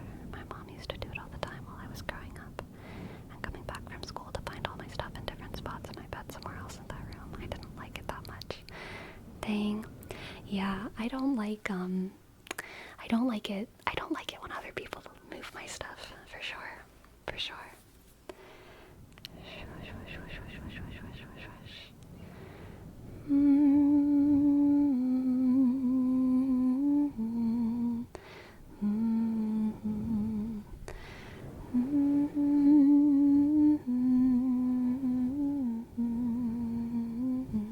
Where's the floor rock?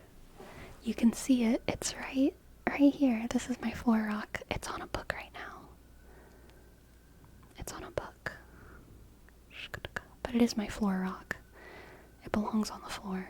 It's just taking a vacation right now.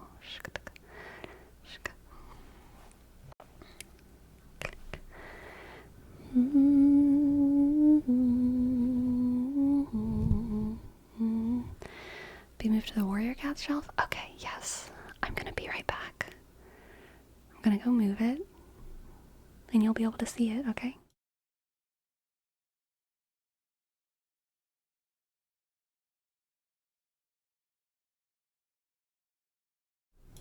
There you go. Do you see it? Do you see it? Do you see it? It blends in quite a bit. It blends in quite a bit. But it is right there. Right there. Right there. Right there. Right there. I don't think you can call it the floor rock anymore. It's not on the floor. It is still the floor rock, even though it's not on the floor.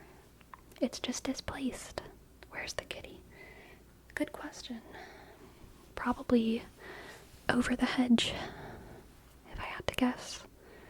What's the purpose of the rock? Are you trying to give it an existential moment? An existential anxiety moment? Don't ask such questions to the rock. Don't ask such questions.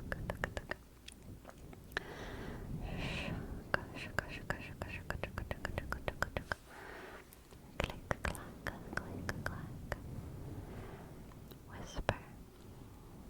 Whisper. Whisper. Whisper. Whisper.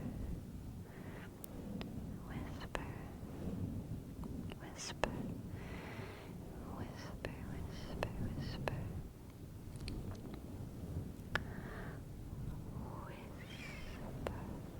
Whisper later. Spiders crawling up your back, bite you. Worms crawling down your back, spiders crawling up your back, bite you. Worms crawling down your back. Crack an egg on your head, let the yolk drip down, let the yolk drip down, let the yolk drip down. Crack an egg on your head, let the yolk drip down, let the yolk drip down, let the yolk drip down. Spiders crawling up your back, bite you. Worms crawling down your back, spiders crawling up your back, bite you. Worms crawling down your back. Crack an egg on your head, the yolk drip down, let the yolk drip down, let the yolk drip down. Crack an egg on your head, let the yolk drip down, let the yolk drip down, let the yolk drip down. Shuka. I want to test something. I will do any trigger with my discretion. Don't ask for anything weird or that feels, or if I if I don't want to do it, I won't want to do it. But any first time chatter, the first time chatter, as after right now, who requests a trigger, I'll do a trigger for you. As long as it's not something weird. First time chatters only are allowed right now to request any trigger, any trigger, any trigger. Ah, oh, big man Hans, I'm so sorry, you don't qualify. You don't have the fancy thing.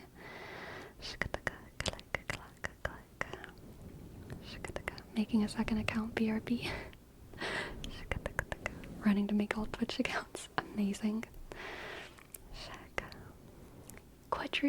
Quadro, yes, you do qualify. Except you used it. You used your chat. You just used it, so now you don't. You don't. Your favorite one? Oh, Alex Derrick. Yes, you got it, you got it. Okay, I'll do all three of yours. Alex, Mano Sierra, Ishwartz. You've got it. And Flame, you know what? I'll do yours too. Okay? My favorite trigger. It's been a while since we've done this. Look at me. Look at me, look at me, look at me. Okay, look at me. Here's one eye. And here's your other eye. And there's your nose. And you have lips right here. Very nice lips.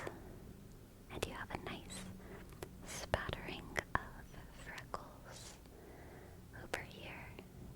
Across the bridge of your nose, a spattering of freckles. Here's the sides of your face. And the sides of your face. And the top of your head. And your chin down there. And you have a very charming mustache right there, and it goes a little curly on the ends. Very nice, very nice. And you have a silly hat right there on your head. Silly hat. You're beautiful. You're beautiful. Okay, there's your face tracing. And for Mano Sierra, we have pluck, pluck, pluck, pluck, pluck, pluck, pluck, pluck, pluck, pluck, pluck, pluck, pluck. I'm gonna take this freckle and pluck it right off. And this freckle I'm gonna pluck right off and pluck,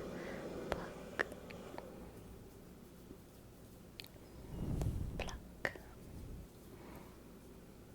pluck, pluck,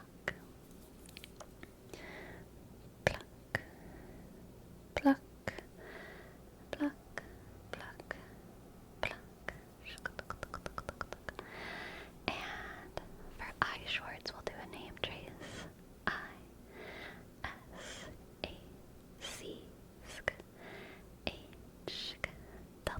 click A-sk arshk T click C 117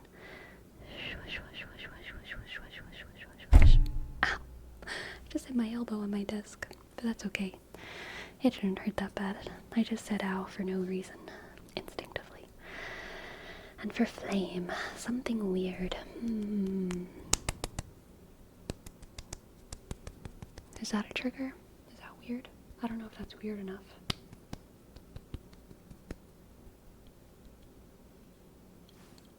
It's been a while since I've done glasses tapping.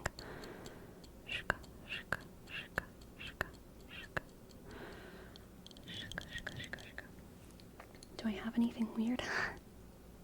Yes.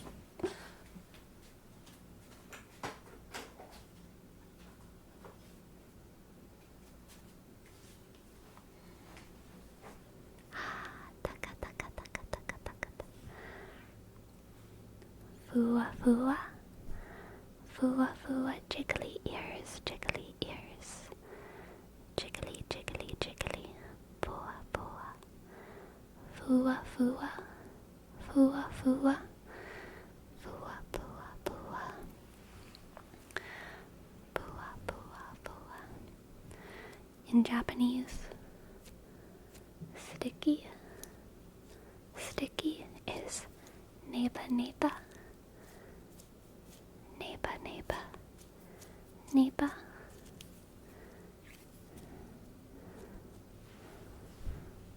Bua, bua, bua, bua, bua. Jiggly, jiggly. Jiggly, jiggly, jiggly, jiggly, jiggly. Jiggly, jiggly, jiggly, jiggly, jiggly. And neighbor, neighbor. What is mofu, mofu, Batsy? What is mofu, mofu? Bua, bua. Neighbor, neighbor, neighbor.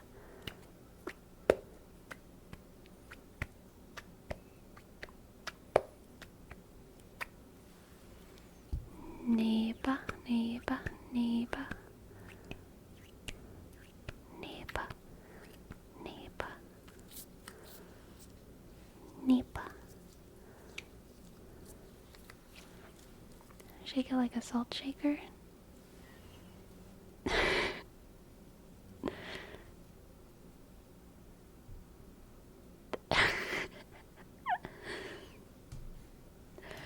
Both fua fua and mofu mofu both kind of mean soft, just soft and fluffy. Gotcha, gotcha, gotcha. Chicka, chicka. Clickety, clickety, click. Clickety, clackety, click. Clickety, clackety, click. Clickety, clackety, click.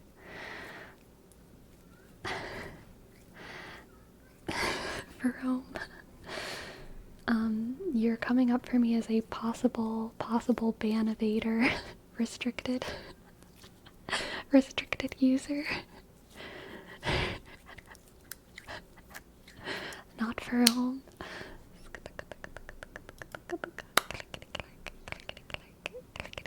Yeah, who have you been banned from, huh? Who have you been banned from for home?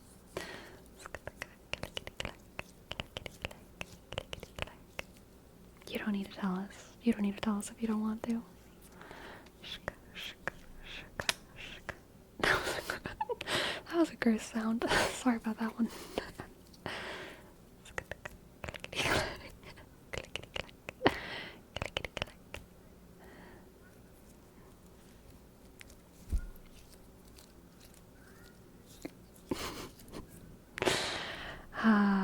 Vig. No, I'm sorry. It's the temptation to like meme is like too much. I can't handle it. I can't handle it. I'm so sorry.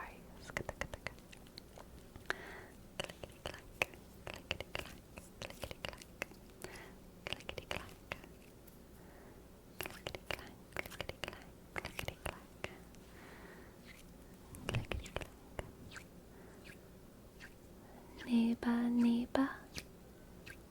Neighbor, neighbor.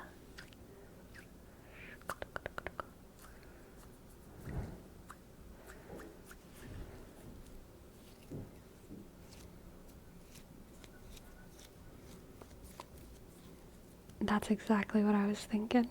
Destructicon, an Appalachian, an Appalachian one.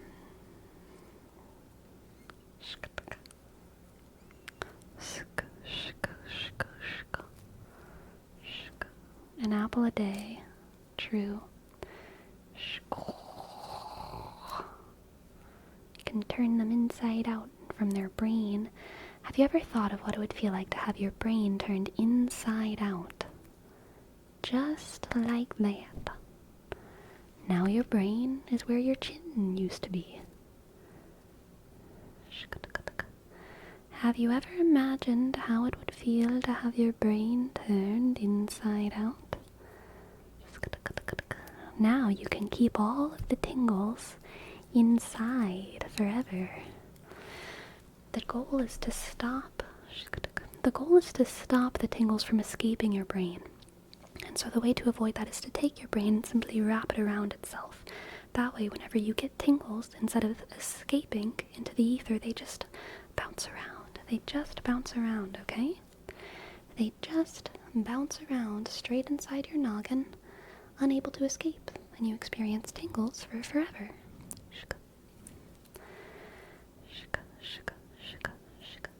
Tingle, tingle, tingle. This kills the human, but not the bun bun. Not the bun bun.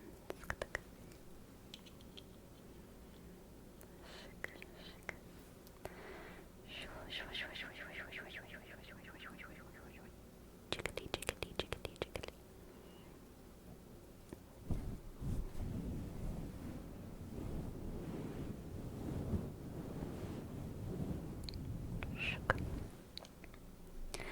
Bun Bun needs a purple heart. We'll give Bun Bun a good tingle. Can you imagine how nice it would be if the bloop bloop was right on top of your head? Just like this. Bloop bloop right on top of your head.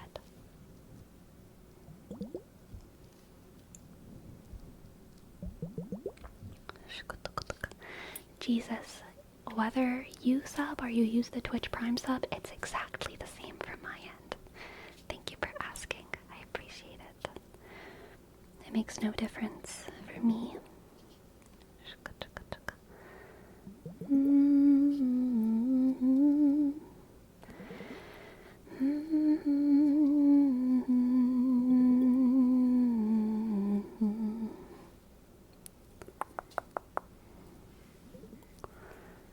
Rotating bunny glub glub.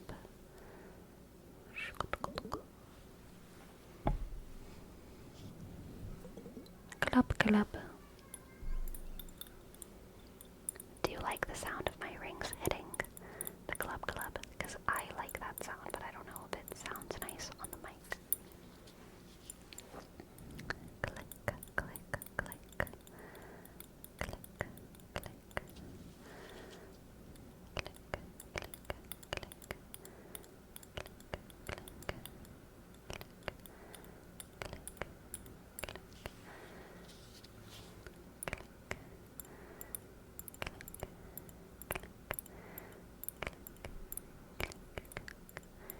Click, click, click.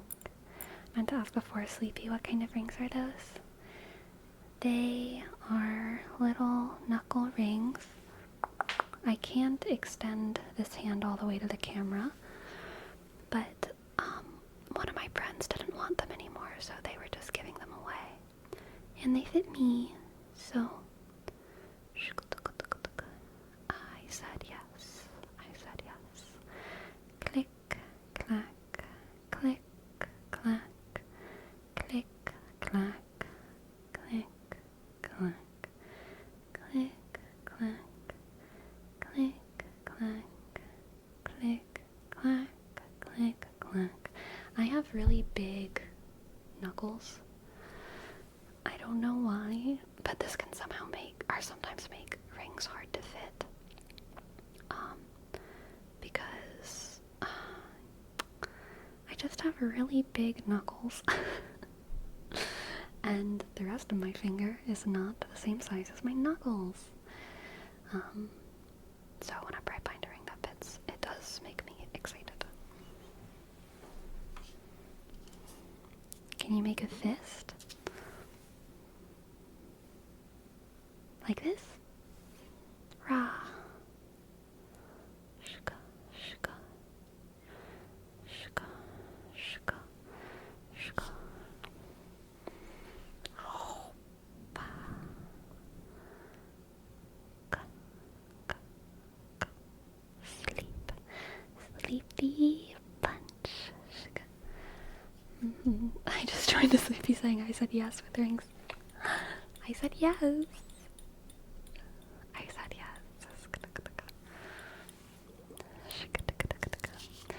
Once this was a while ago, a long time ago, on a date with a guy and he bought me a ring, which every time a guy buys me a ring, I get nervous because my fingers don't fit rings, and I'm like, oh god, this is gonna be awkward. But he got the ring out and it was really cute, and I was like, oh, that's so sweet. And then he was like, yeah, let's see if it fits on your finger, and it like didn't fit. And he was like, okay, let's try another one. And I was like, no, it doesn't fit. And I was like, let's try another one. Oh, it don't fit. The only one it fit on was my left hand ring finger, and he was just like, okay, cool, it fits. And I looked at him and I was like, and he was like, what? And I was like, I can't wear a ring on this finger. And he was like, why not? And I was like, that's like the marriage one. That's like the marriage finger.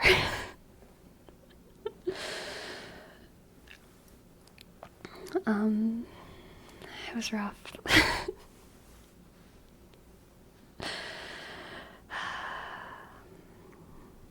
Very sad. No, that guy knew exactly what he was doing. He did not. He was oblivious, okay? He was oblivious. He had no idea.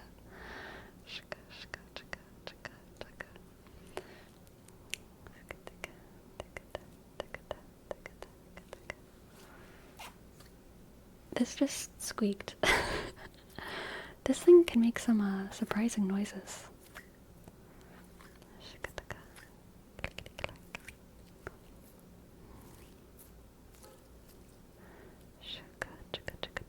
This is why I always take people bowling before I buy them a ring. Nice, nice, good.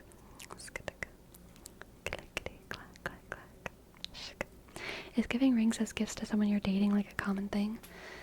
I don't know. Some people are gift givers, you know? Some people are not. I've been with people who've like never given me any gifts, and like I was totally okay. I'm not a gift giver. And like I never even thought about it. There was really only one person, this guy that I was with, who was like a gift giver. It seemed like almost every time we hung out, he was like giving me something. And like the ring he gave me that day wasn't like nice. It was probably like $5, and he just like saw it and he thought of me, and so he like got it. But that was just his love language. Like every time we saw each other, he would be like, I got you something. I got you a sticker. I got you a pen. I got you a ring. I got you a hair clip. I got you a whatever. So it's just your bubble, you know? And it was cute. I liked it. I enjoyed it. But it's never the kind of thing that I like expect. For sure. I was very surprised. I was very, very surprised. This made me think of you kind of gifts. Yeah. It took me like, I don't know. I kind of feel like I never really got used to it. The gifts. But, they were nice. It was nice of him. Sleepy, now that you mentioned that, from your perspective, do you prefer knowing about a gift someone is giving you to make sure it fits you would like, or to be a surprise? I don't think I have a preference. Either one is fine. I like both.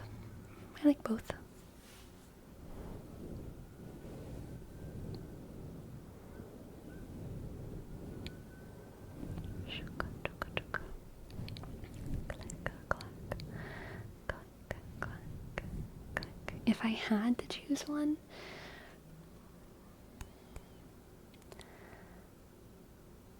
I mean, I don't think it matters. I really don't. Whether someone asks me beforehand or surprises me, it doesn't make a difference for gifts.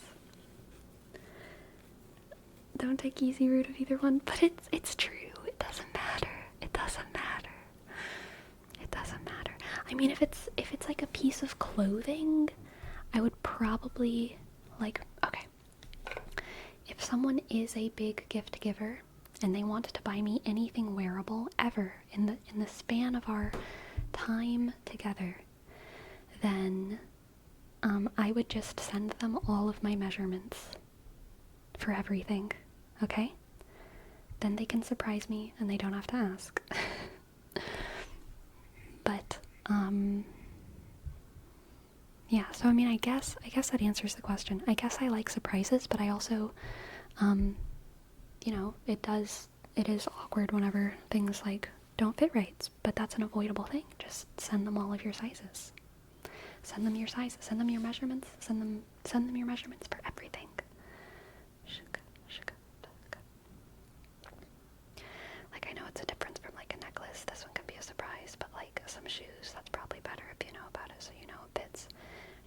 I'm enough to wear them. As long as it fits, you know.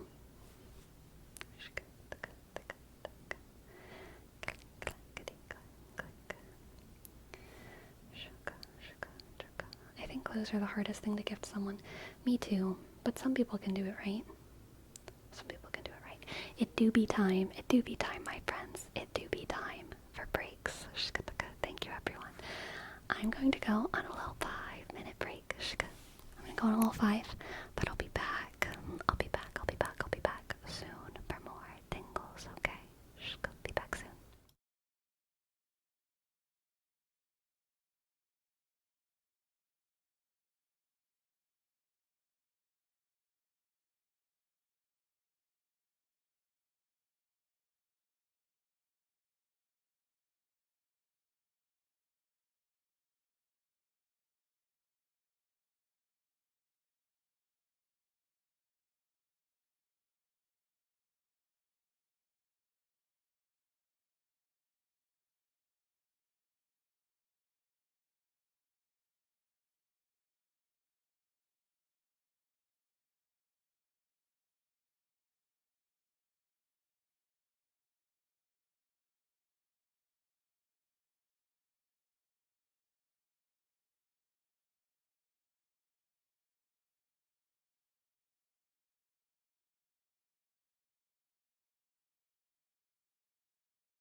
hello, hello, hello, hello, hello, hello, hello.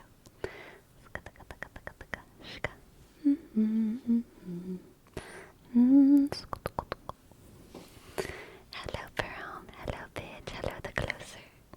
Hello, KFC. Hello, hello.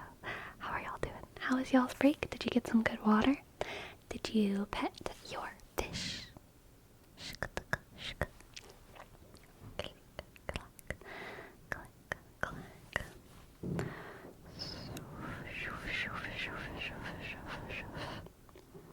I drank some water and it was delicious. I drank some water and it was delicious.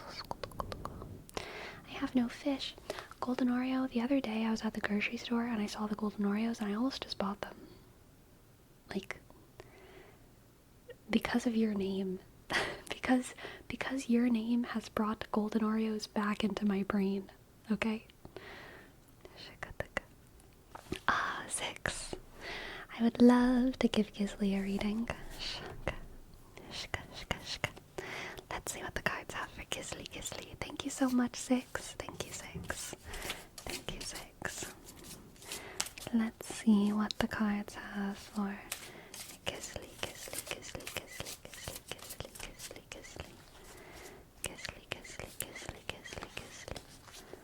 Okay.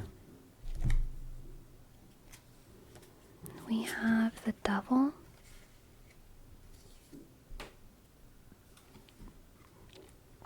The Four of Pentacles. And the Ace of Pentacles. The Double, the Four of Pentacles, and the Ace of Pentacles. Okay, Gisley.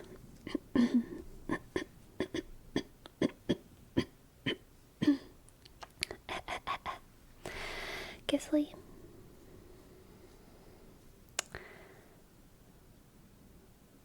There's something you're not letting yourself have. There's something you're not letting yourself have. I feel like you're saving something, and we had a very similar reading the other night, I think. But I feel like you're afraid. You're very, very afraid. It's not like you're saving it for something special. I feel like you feel like you need to hide something or save something out of like fear and necessity. Fear and necessity. You feel like you're not allowed to enjoy something in your life. You know what? I kind of get the feeling that it's some aspect of your identity.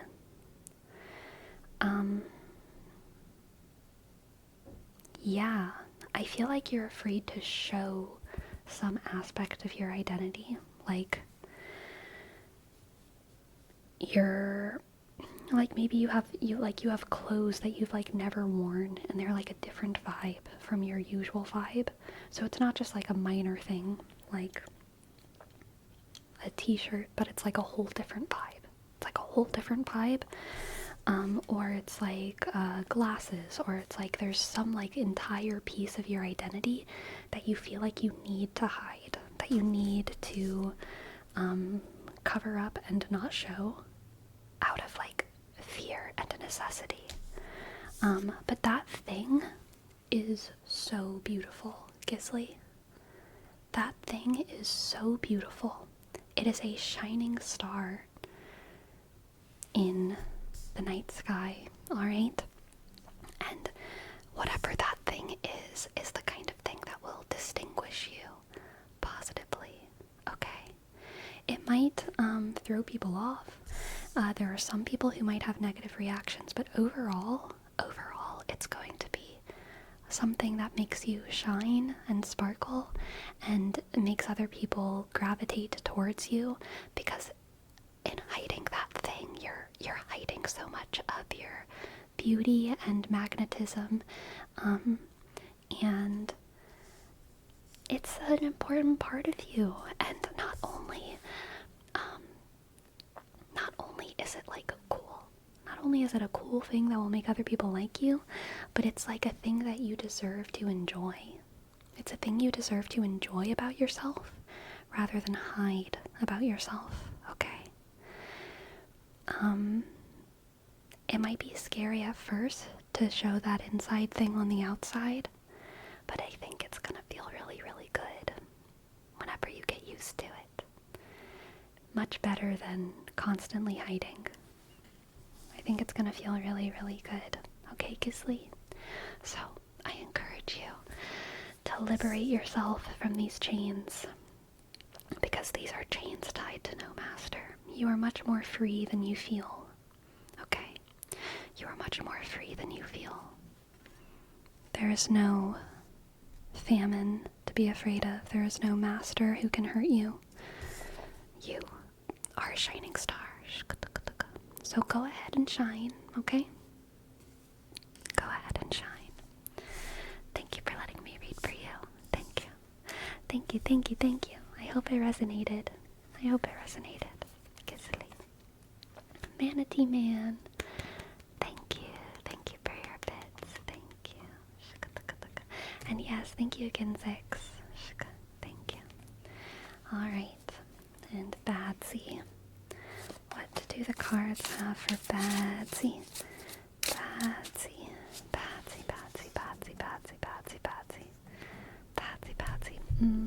Badsy, I feel your energy. Feel your energy so strong over there. Your yellow energy.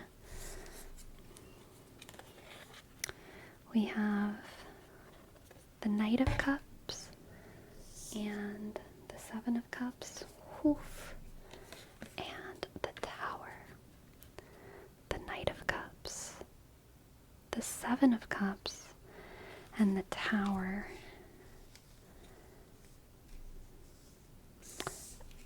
Badsy, this is not positive. This is not a positive reading, but it's also not terrible. I think you're gonna have a great time failing.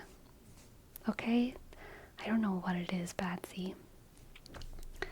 But this is like you're gonna have a great time failing, probably with friends.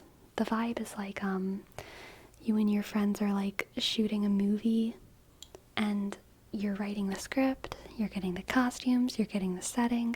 You're gonna have a great time doing it, but it's all gonna fall apart in the end, and you're not going to Sundance. But man, did you have a good time, and you got so much closer to your friends, and you told a lot of stories.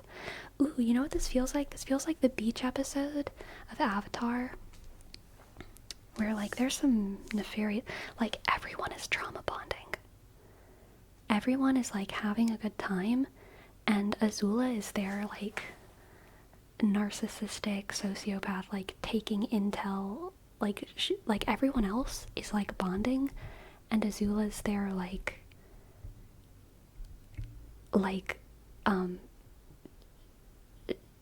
making sure she knows just how to destroy everyone. Like she's not having the same time that everyone else is. She's not having... Azula's in her own episode on that episode. And in a way, it's kind of like those friends are sharing their hearts with one another, getting closer to one another, learning about one another, and there's kind of this ticking time bomb in the midst of it all, which is kind of going to screw them over in the short run. But also in the long run, it's the journey that counted anyway. It doesn't matter that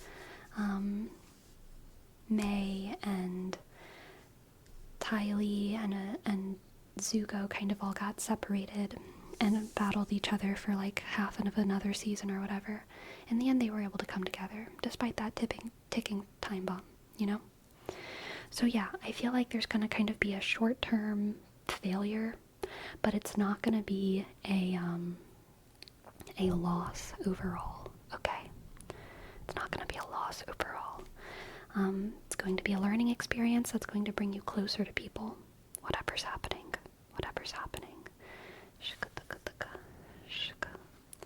Sometimes you gotta spend friends to make friends. Damn. Yeah. Farewell, isolated. I hope you have a good night. At what point do I have to recruit a new external friend to freeze the old distant friend in ice? Oh no. Good question. Good question. Batsy, I'm gonna pull an oracle card for you, just to see if we get anything interesting. Okay. This card's always coming up.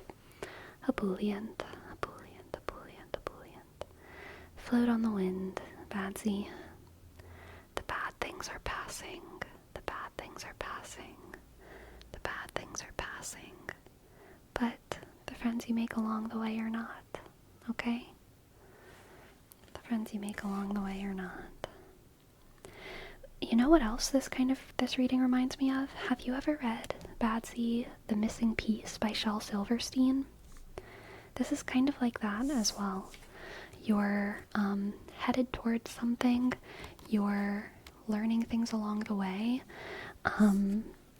but your mission is a failure, but it's also a success because you realize it's not what you should have been really. You realize that on the journey, you got everything you wanted from the end that you didn't need. Have you ever read The Missing Piece by Shel Silverstein? I think that's even more perfect than the beach episode of Avatar, as an analogy here. You realize that you gained along the way what you didn't need from an end that wouldn't have actually served you. I haven't, but something to look into. It's very, very short, Badsy. I'm sure you can find it online. I'm sure you can. It's so short, and I really recommend you read it. You can read it in like 15 minutes, for real, for real. The Missing Piece by Shel Silverstein. I love Shel Silverstein. Yeah. Thinking of me and all my buddies making art for D&D characters and writing all this backstory for a session that's never gonna happen. That might be the case. That might be the case. Okay, thank you for letting me read for you. I hope that it resonated. Let's see what do we have next. Hello, Justinian. Hello, Justinian. You're very welcome, Batsy.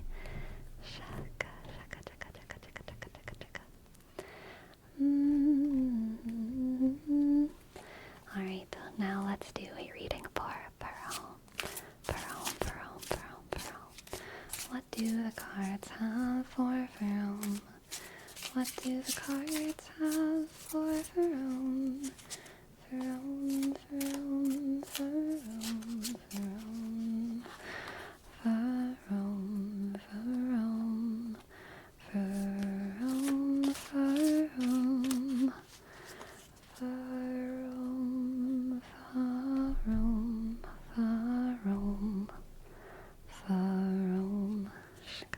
Okay, we have two cards here, the Knight of Swords and the Three of Pentacles and the Page of Swords. A reading to Jerome from the Ephesians.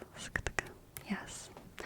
The Knight of Swords, the Three of Pentacles, and the Page of Swords. Okay, Jerome, this is brainstorming, worker bee vibes, working hard, brainstorming. I feel like this is very beginning of a new project energy, but not like the inspiration for the project. We're past the inspiration phase, and we are in like the first board meeting where we are actively brainstorming together how to get things rolling. Major productivity, and I think things are going to be going smoothly. The Knight of Swords and the Three of Pentacles could be a little bit a little bit combative, but not in a bad way. I think there's going to be like contrary ideas in whatever project that you're working on in a way that like makes everything stronger, feeds everything more, you know? I think y'all are able to maturely compete, whatever group you're in. I don't know if this is about work or some kind of hobby thing, but I think there's a kind of mature competition here of like everyone challenging themselves to do better and go farther, and also people being able to admit when other people's ideas are better than theirs and moving in a new direction. The Three of Pentacles is super productive, so I don't really see the competition as a roadblock, but rather as a impetus to keep going, keep striving forward. And the Page of Swords, I think, is kind of just pointing to the brainstorming phase of this, the infancy of this project. So yeah, I don't know what it is for home, but I think there's an exciting, new, productive project coming on. I love having people to discuss ideas with, usually at work. Whatever point of view someone takes, I take the opposition in order to make it better. Yes, very Knight of Swords, very Knight of Swords. Knight of Swords is very much a contrarian. But yes, this is an exciting endeavor for Rome, and one that I think will be successful, okay? I don't think it's going to be a massive deal, though. Whatever this is isn't like a life-changing event. This is just like kind of small fries, but fun fries. Fun, small fries. Okay, fun, small fries. I hope that resonated. Thank you for letting me read for you. And I wish you luck. I wish you all the luck, Jerome. All the luck. All of the luck. Alright, next we have a reading for Prometheus. You're very welcome, Prometheus. What do the cards have for Prometheus? Ah yes, Prometheus. The one who gave frogs to mankind. The great titan who gave us frogs. Prometheus, we have the Hermit, the Ace of Pentacles, the Hermit, the Ace of Pentacles, and the 10 of Cups.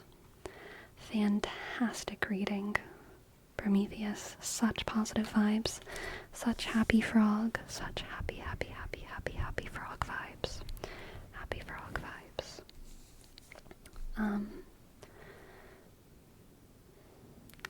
This is like finding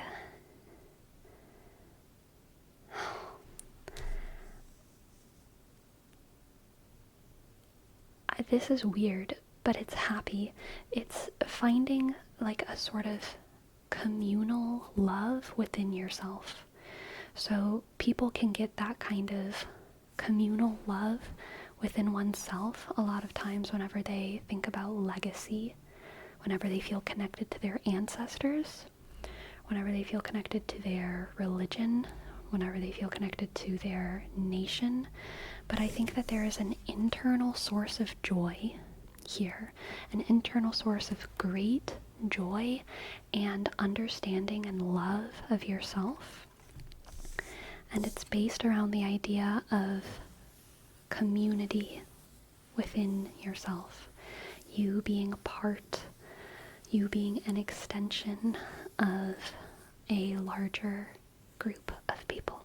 I don't know who that is for you, Prometheus, but I feel like you are being called to celebrate your place in the context of your people.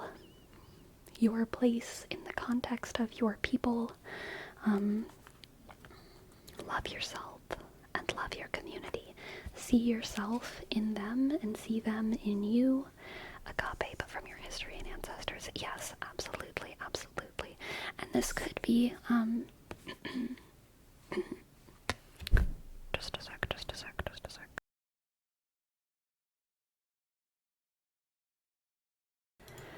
This could be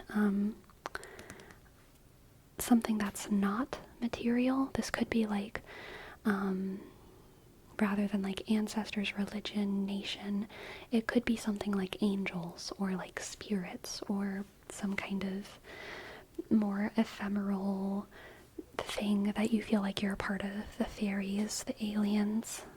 But yes, this is like a internal feeling of love based on the context of knowing that you're part of a group that's so much bigger and so much more. Getting to see yourself in them and getting to see them in you. And just getting to enjoy that. Fill yourself with all that love, you know? Imagine this octopus with all eight of their tentacles holding this pentacle and just kind of like, just kind of like nomming on it, you know what I mean? Because they get to enjoy it. They just get to like, nom, nom, nom, nom, nom.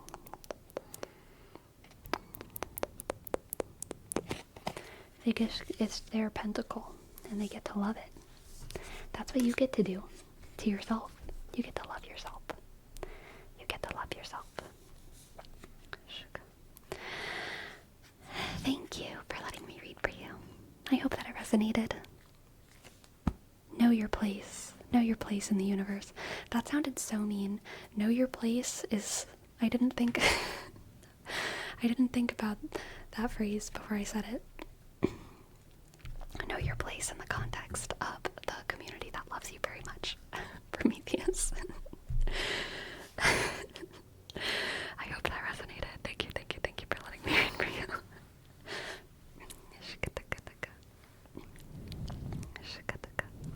Anytime I receive a reading from you, it's one of the highlights of my week. Thank you so much. Aw, that's so sweet, Prometheus. Thank you. Thank you. I appreciate it. Okay, next we have a reading for Sinchobe. Sinchobe, welcome in. Welcome in, Sinchobe. Welcome in. We'll do one for Sinchobe, and then we're going to do one for... let's see. For Nirvash. Sinchobe, and then Nirvash.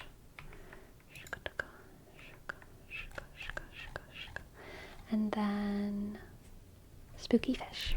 Okay. Sinchobe. What do the cards have for Sinchobe? What do the cards have for Sinchobe? What do the cards have for Sinchobe? Sinchobe.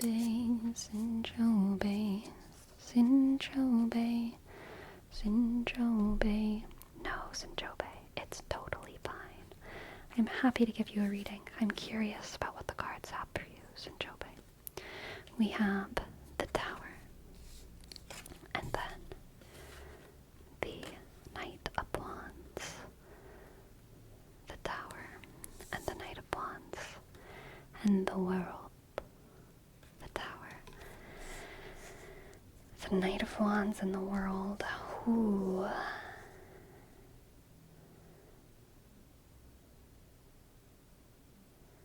So this isn't looking great, Sinchobe, but we're gonna pull some more cards and I might turn it around. But so far, it's kind of looking like running straight into disaster, running swiftly and passionately towards something that's gonna explode in your face and leave you feeling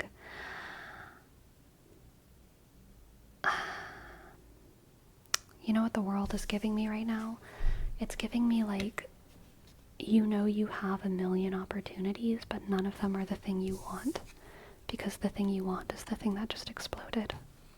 I was gonna say stranded, but that's not it, because the world is full of possibilities, and you're not abandoned. You can do anything you want, but it's not the thing that you want, because the thing you want just exploded, and you were putting all of your eggs in this basket, and it just exploded. And so now, even though the world is so ready to take you in,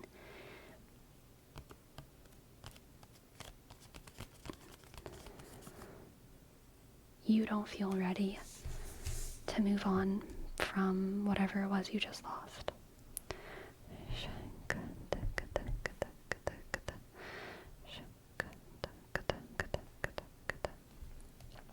Alright, let's get 2 more cards.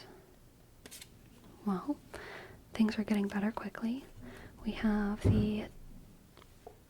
scary noises.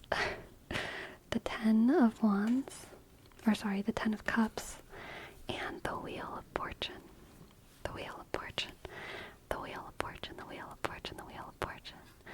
The Wheel of Fortune. Fortune, fortune, fortune, fortune. So that's things turning around for you. That's things turning around pretty fast, Sanchope. That's things going from feeling overwhelmed and also like empty because of the ending of something,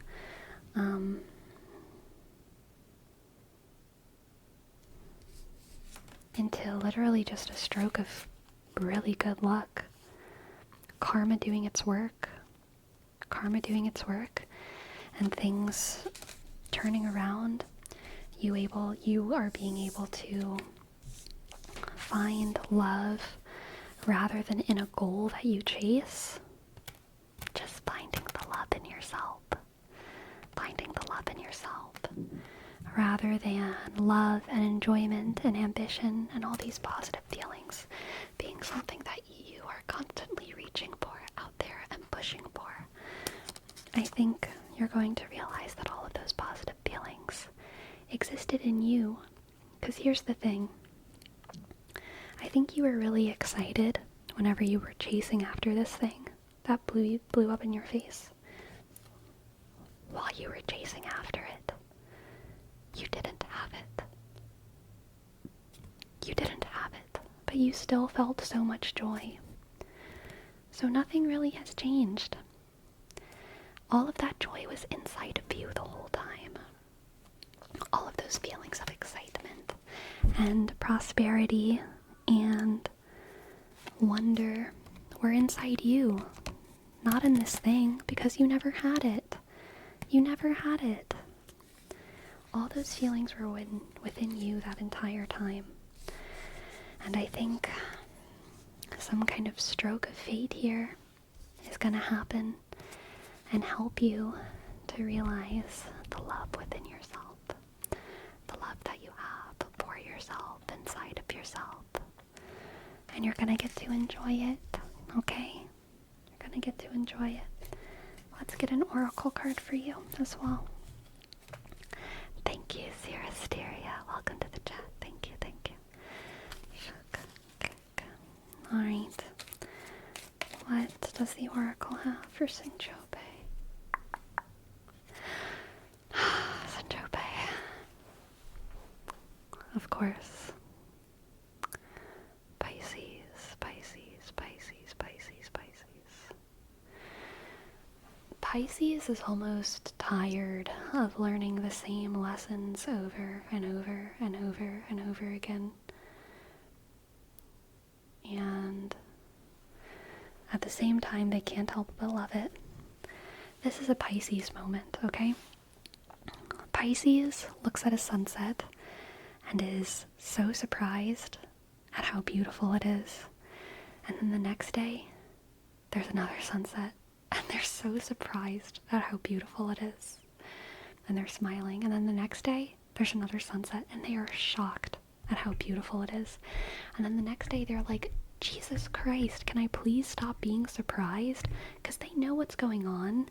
They know Earth is just doing its thing. They know what colors the sky turns. And they know it's happening. And they can't help it. They can't help that they love and are continually surprised by just how beautiful sunsets are. And that can be applied to most of their emotions and other things in life. They will constantly surprise themselves with how strong their feelings can be despite their life following patterns, and despite everyone around them's lives following patterns. Pisces recognizes the patterns. They know the patterns of the world. They know how relationships work and how jobs work and how projects work, and they know how inspiration works and how failed projects work. They recognize the patterns of their life, but it doesn't stop them from feeling the feelings associated with those patterns. And they feel those feelings. And so I think after you go through this thing, Sinchobe, time is gonna pass, your luck's gonna change, and you're gonna be like, damn, it was inside me that whole time. I know I'm full of love and light and happiness. I know that you're gonna be like, that sunset reaction you're gonna have with yourself, you know? Like, dang, like, why am I surprised that I keep getting through this stuff? Why do I end up loving myself in the end? I'm so glad that I love myself, but this is wild. Life is wild. I'm a Pisces. That's how it's gonna be, okay? That's how it's gonna be. I hope that resonates. A little bit rambly there at the end, a little bit rambly, but I hope you enjoyed. Good luck, Sinchobe. Good luck. The throes of life will keep on throwing, and you will keep on going, and you're gonna be okay, I promise. You're gonna be okay. You're gonna be okay. Thank you for letting me read for you. Thank you. I'm glad the Pisces corroborate my takes.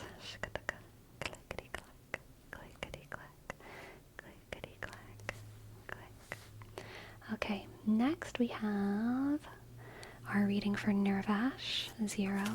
Nervash. Hello, Soda Planta. Okay, we have a reading for Nervash.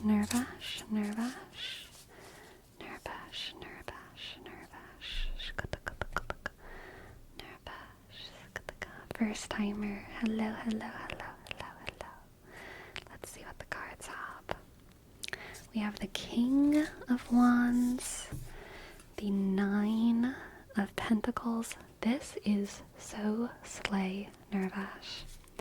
This is so very, very slay. Oh my god. The 10 of Pentacles?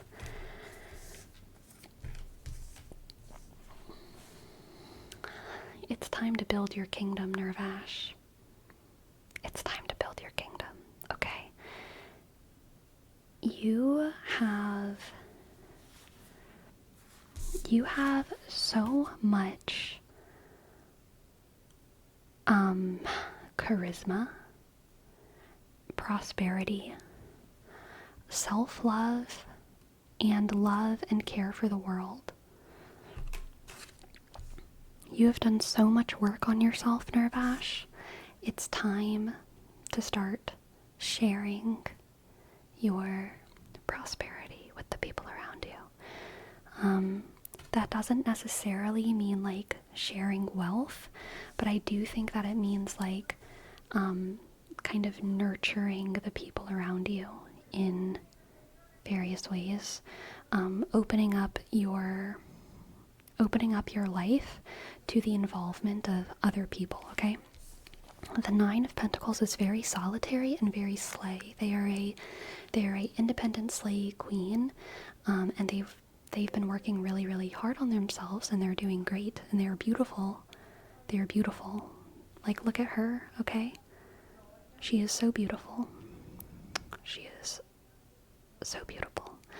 But seeing this paired with the King of Wands and the 10 of Pentacles makes me feel like it's time for you to take all of this self-work that you've done on yourself and bring it to your community, bring it to your tribe. This is Saint Benedict coming out of the desert, after many, many years of being a hermit and finally agreeing to help start building monasteries with other brothers based on their internal work that they've done over a long time. So I don't know exactly what shape this is going to take for you, Nervash, but I feel like you have a lot of like personal wisdom and personal assets that it's just like, it's time for you to share it, you know? It's time for you to share it. It's too good. You are too good to be kept all to yourself. And I think that you are also going to find a lot of fulfillment, a lot of further fulfillment in spreading your wings a bit. Spreading your wings a bit. The world is waiting for your influence. Exactly. Or at least your tribe is waiting for your influence. Yeah, I think you have a natural care for other people, but you probably never really had like the time, resources, or energy to feed into that care, you know what I mean? But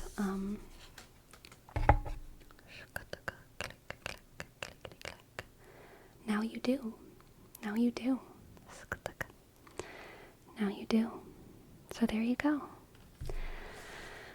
I hope that resonates, and good luck to you, Nervash. I'm excited for your journey. I'm excited. Bring all that love into the world, okay? Thank you for letting me read for you. And I hope that you enjoyed. I hope that you enjoyed. I hope you enjoyed, and I hope it resonated. Thank you, thank you, thank you, thank you, thank you. Tingle. Welcome in, Pumpkin Spice. Welcome. Welcome in, Flying Apple Cart. Okay, next we have the reading for Spooky Fish. Spooky Fish. Spooky Fish. Spooky Fish. Spooky, spooky, spooky fish. Spooky, spooky, spooky, spooky, spooky, spooky, spooky fish. What do the cards have for spooky fish? Spooky fishy, spooky fishy. Spooky fishy in the sea. Spooky, spooky fishy, a spooky, spooky bee. How spooky could they be? Spooky fishy, spooky, spooky, spooky fish. Spooky, spooky fish, a spooky fish. Okay, we have the Knight of Swords. Knight of Swords. Knight of Swords. Knight of Swords. Knight of Swords. The Six of Swords. And the Five of Cups. Ooh.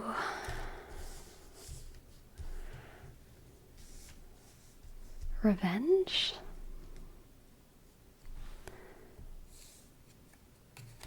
Spooky fish. I feel like this is like a revenge a revenge arc. I feel is there someone? Okay, this doesn't necessarily have to be revenge. This could be kind of like Moana. Like, she wasn't avenging anyone. There was just a crisis that she needed to like travel in order to, she needed to right things. There was things that needed to be righted, corrected, that entailed kind of bravery and aggression and a journey. Okay? There's some kind of loss. There's some kind of wrong, okay? And the answer to that wrong is aggression. Maybe not like physical aggression, but like assertiveness. And travel, like going on a journey, and being swift and being merciless and getting what you need and getting what you want. And this reading is, saying that that's the right thing. So, go on your journey, okay? Right this wrong. You must be swift as a coursing river, with all the strength of a great typhoon, and all the force and all the strength of a raging tiger, mysterious as the dark side of the moon. Is it a tiger? You must be swift as a coursing river, with all the force of a great typhoon, and all the strength of a raging tiger. Mysterious, fire, and all the strength of a raging fire, mysterious as the dark side of the moon. Raging fire. That makes more sense. Because it's like the elements, like, there's no other animals in that list. The river, the typhoon, the fire, those go together. The river, the typhoon, and the tiger don't go together. Anyway, spooky fish, there is a rite that you must wrong, and only you can do it. This is personal, okay? The Knight of Swords does not fight other people's fights. That's another reason why this gave me, like, a revenge feeling. This is personal. You were wronged, and you are going to right this wrong, and you are willing to go to any length, okay? Go to any length. This distance card can be metaphorical. Go to any length to right your wrong. Oof. This is, in Legally Blonde, when the hairdresser goes to get her dog. I can't think of her name. What's the hairdresser's name? Pauline, when she goes to get her dog from her shitty ex-husband. This is what that is, okay? Go get your dog. Go get your dog from your shitty ex-husband. Paulette, thank you, Real 12 Gaming, thank you. I'm taking the dog, yes. Please. Jennifer Coolidge, absolute Nine of Pentacles, Jennifer Coolidge.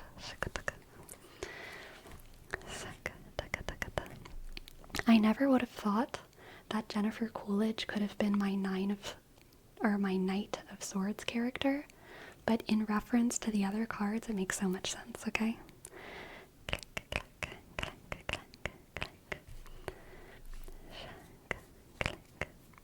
You look like the 4th of July. I'm not even wearing red, white, and blue. Oh, is it this? It's a butterfly. It's a little butterfly. It's not a firework. It's just a sparkly butterfly. But thank you. I love independence. Fuck the British. I'm kidding. I'm sorry. I'm kidding. I mean, like, back then though. Like, fuck the British. But, like, now we're chill. Okay, we're chill. We're totally chill.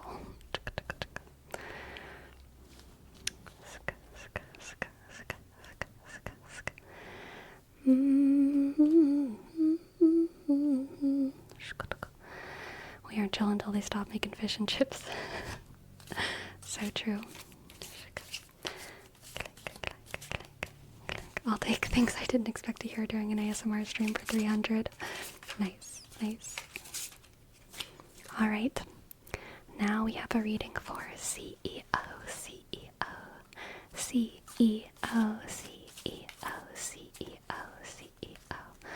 What do the cards have for CEO?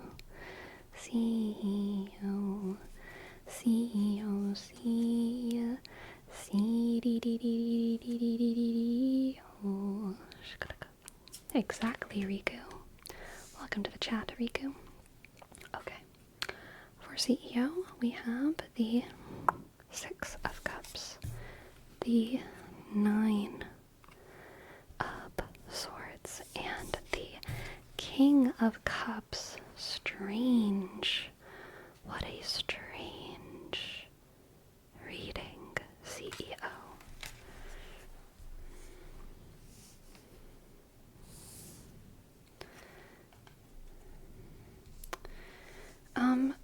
I feel like you're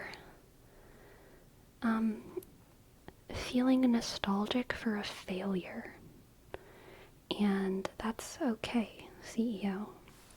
I think that's a sign of emotional maturity. Being able to look back at even the really bad things and allow yourself to feel like a little nostalgic for them. Like, you ever look back at like the worst time of your life and it's not like you miss it, but it's like because time has passed, there's a kind of sweetness to it. I think that's kind of what's happening here.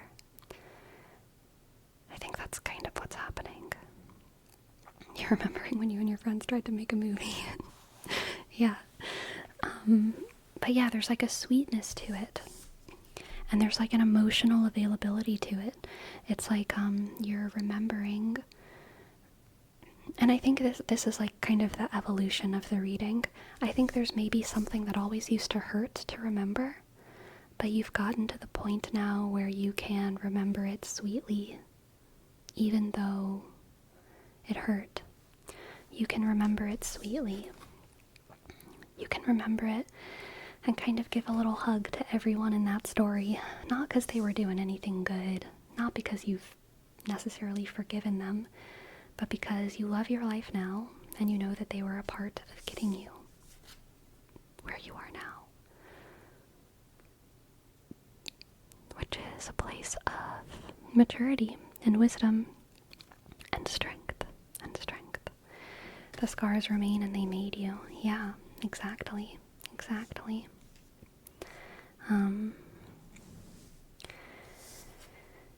Yeah. This is interesting, rather accurate. Let's get an oracle card for you as well, because that was pretty straightforward. Very interesting, but pretty straightforward. Let's see if we can get a little bit more. Click from the oracle.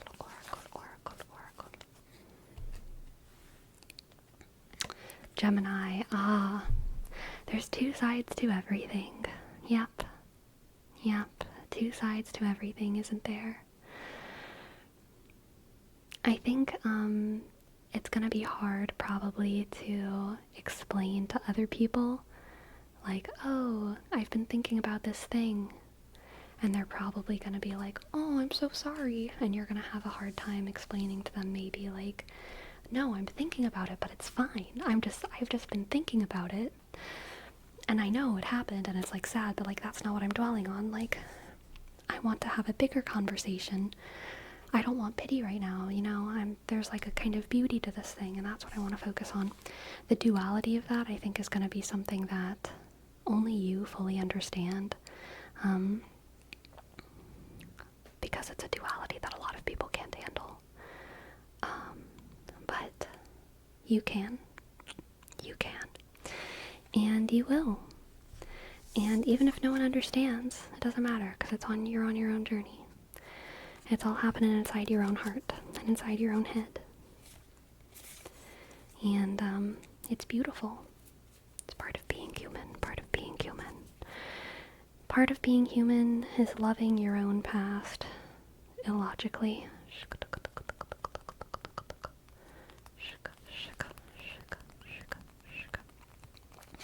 Thank you for letting me read for you. I'm glad that it resonated a little bit, and I wish you luck, CEO. I wish you luck.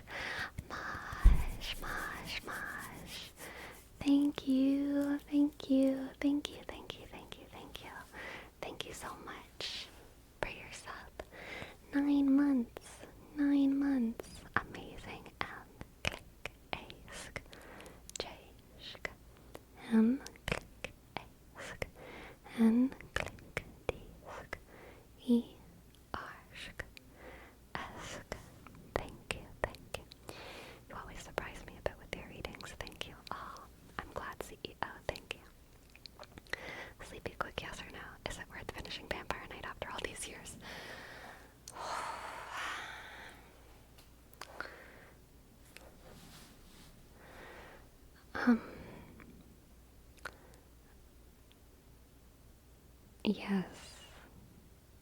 Yes, but the sigh was me wanting to tell you, like, yeah, but you have to start from the beginning, you know? You can't There's so many details you've probably forgotten, Destructicon. You have to start from the beginning.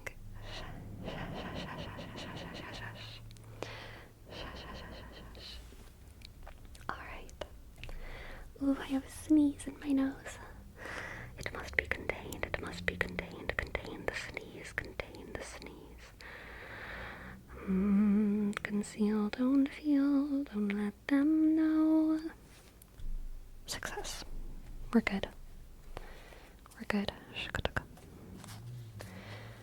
We have a reading now for Zakrans.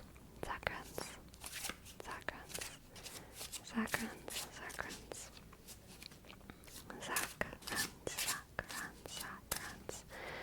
Zakrans. Zakrans. Zakrans. What are you running from, Zach? What are you running from? What is Zach running from? Oof. The Six of Wands, the Ace of Pentacles, the Six of Wands, the Ace of Pentacles, and Strength. Strength. The Six of Wands, the Ace of Pentacles, and Strength. The Six of Wands, the Ace of Pentacles, and Strength. Very interesting. Very happy, Zakrans. I think that you are, this is like trophy vibes, like you standing on a pedestal with your trophy. This could be graduation.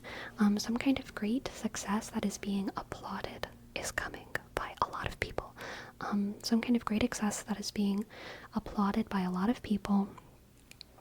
And I think you're going to have a physical marker of that success. A rocket that you built, a diploma, a trophy, a new breed of sheep that will make so much wool. It's terrifying. Merino wool is going to be out, okay? Because you've made the new sheep. You've made the new sheep. And I think you're very proud, rightfully so. You're in the spotlight.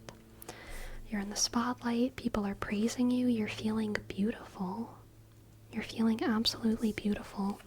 And you have this physical token of your success that speaks for you in a lot of ways. It's not about you.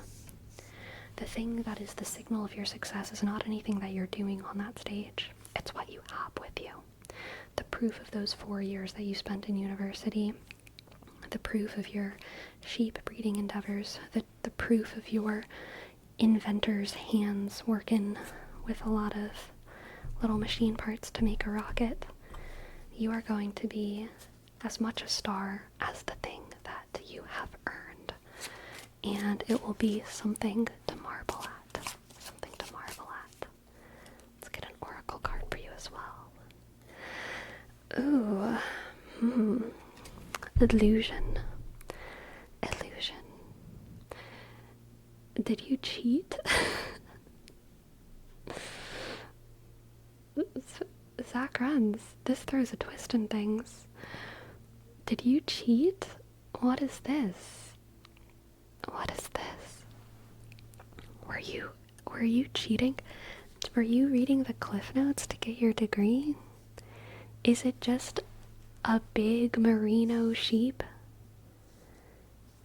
Did you kill your brother and steal his rocket? We need to pull another card. What is going on here? I'm curious. This isn't even for you anymore, Zakrans. I need to know more about this. What is happening? What is happening with Zakrans?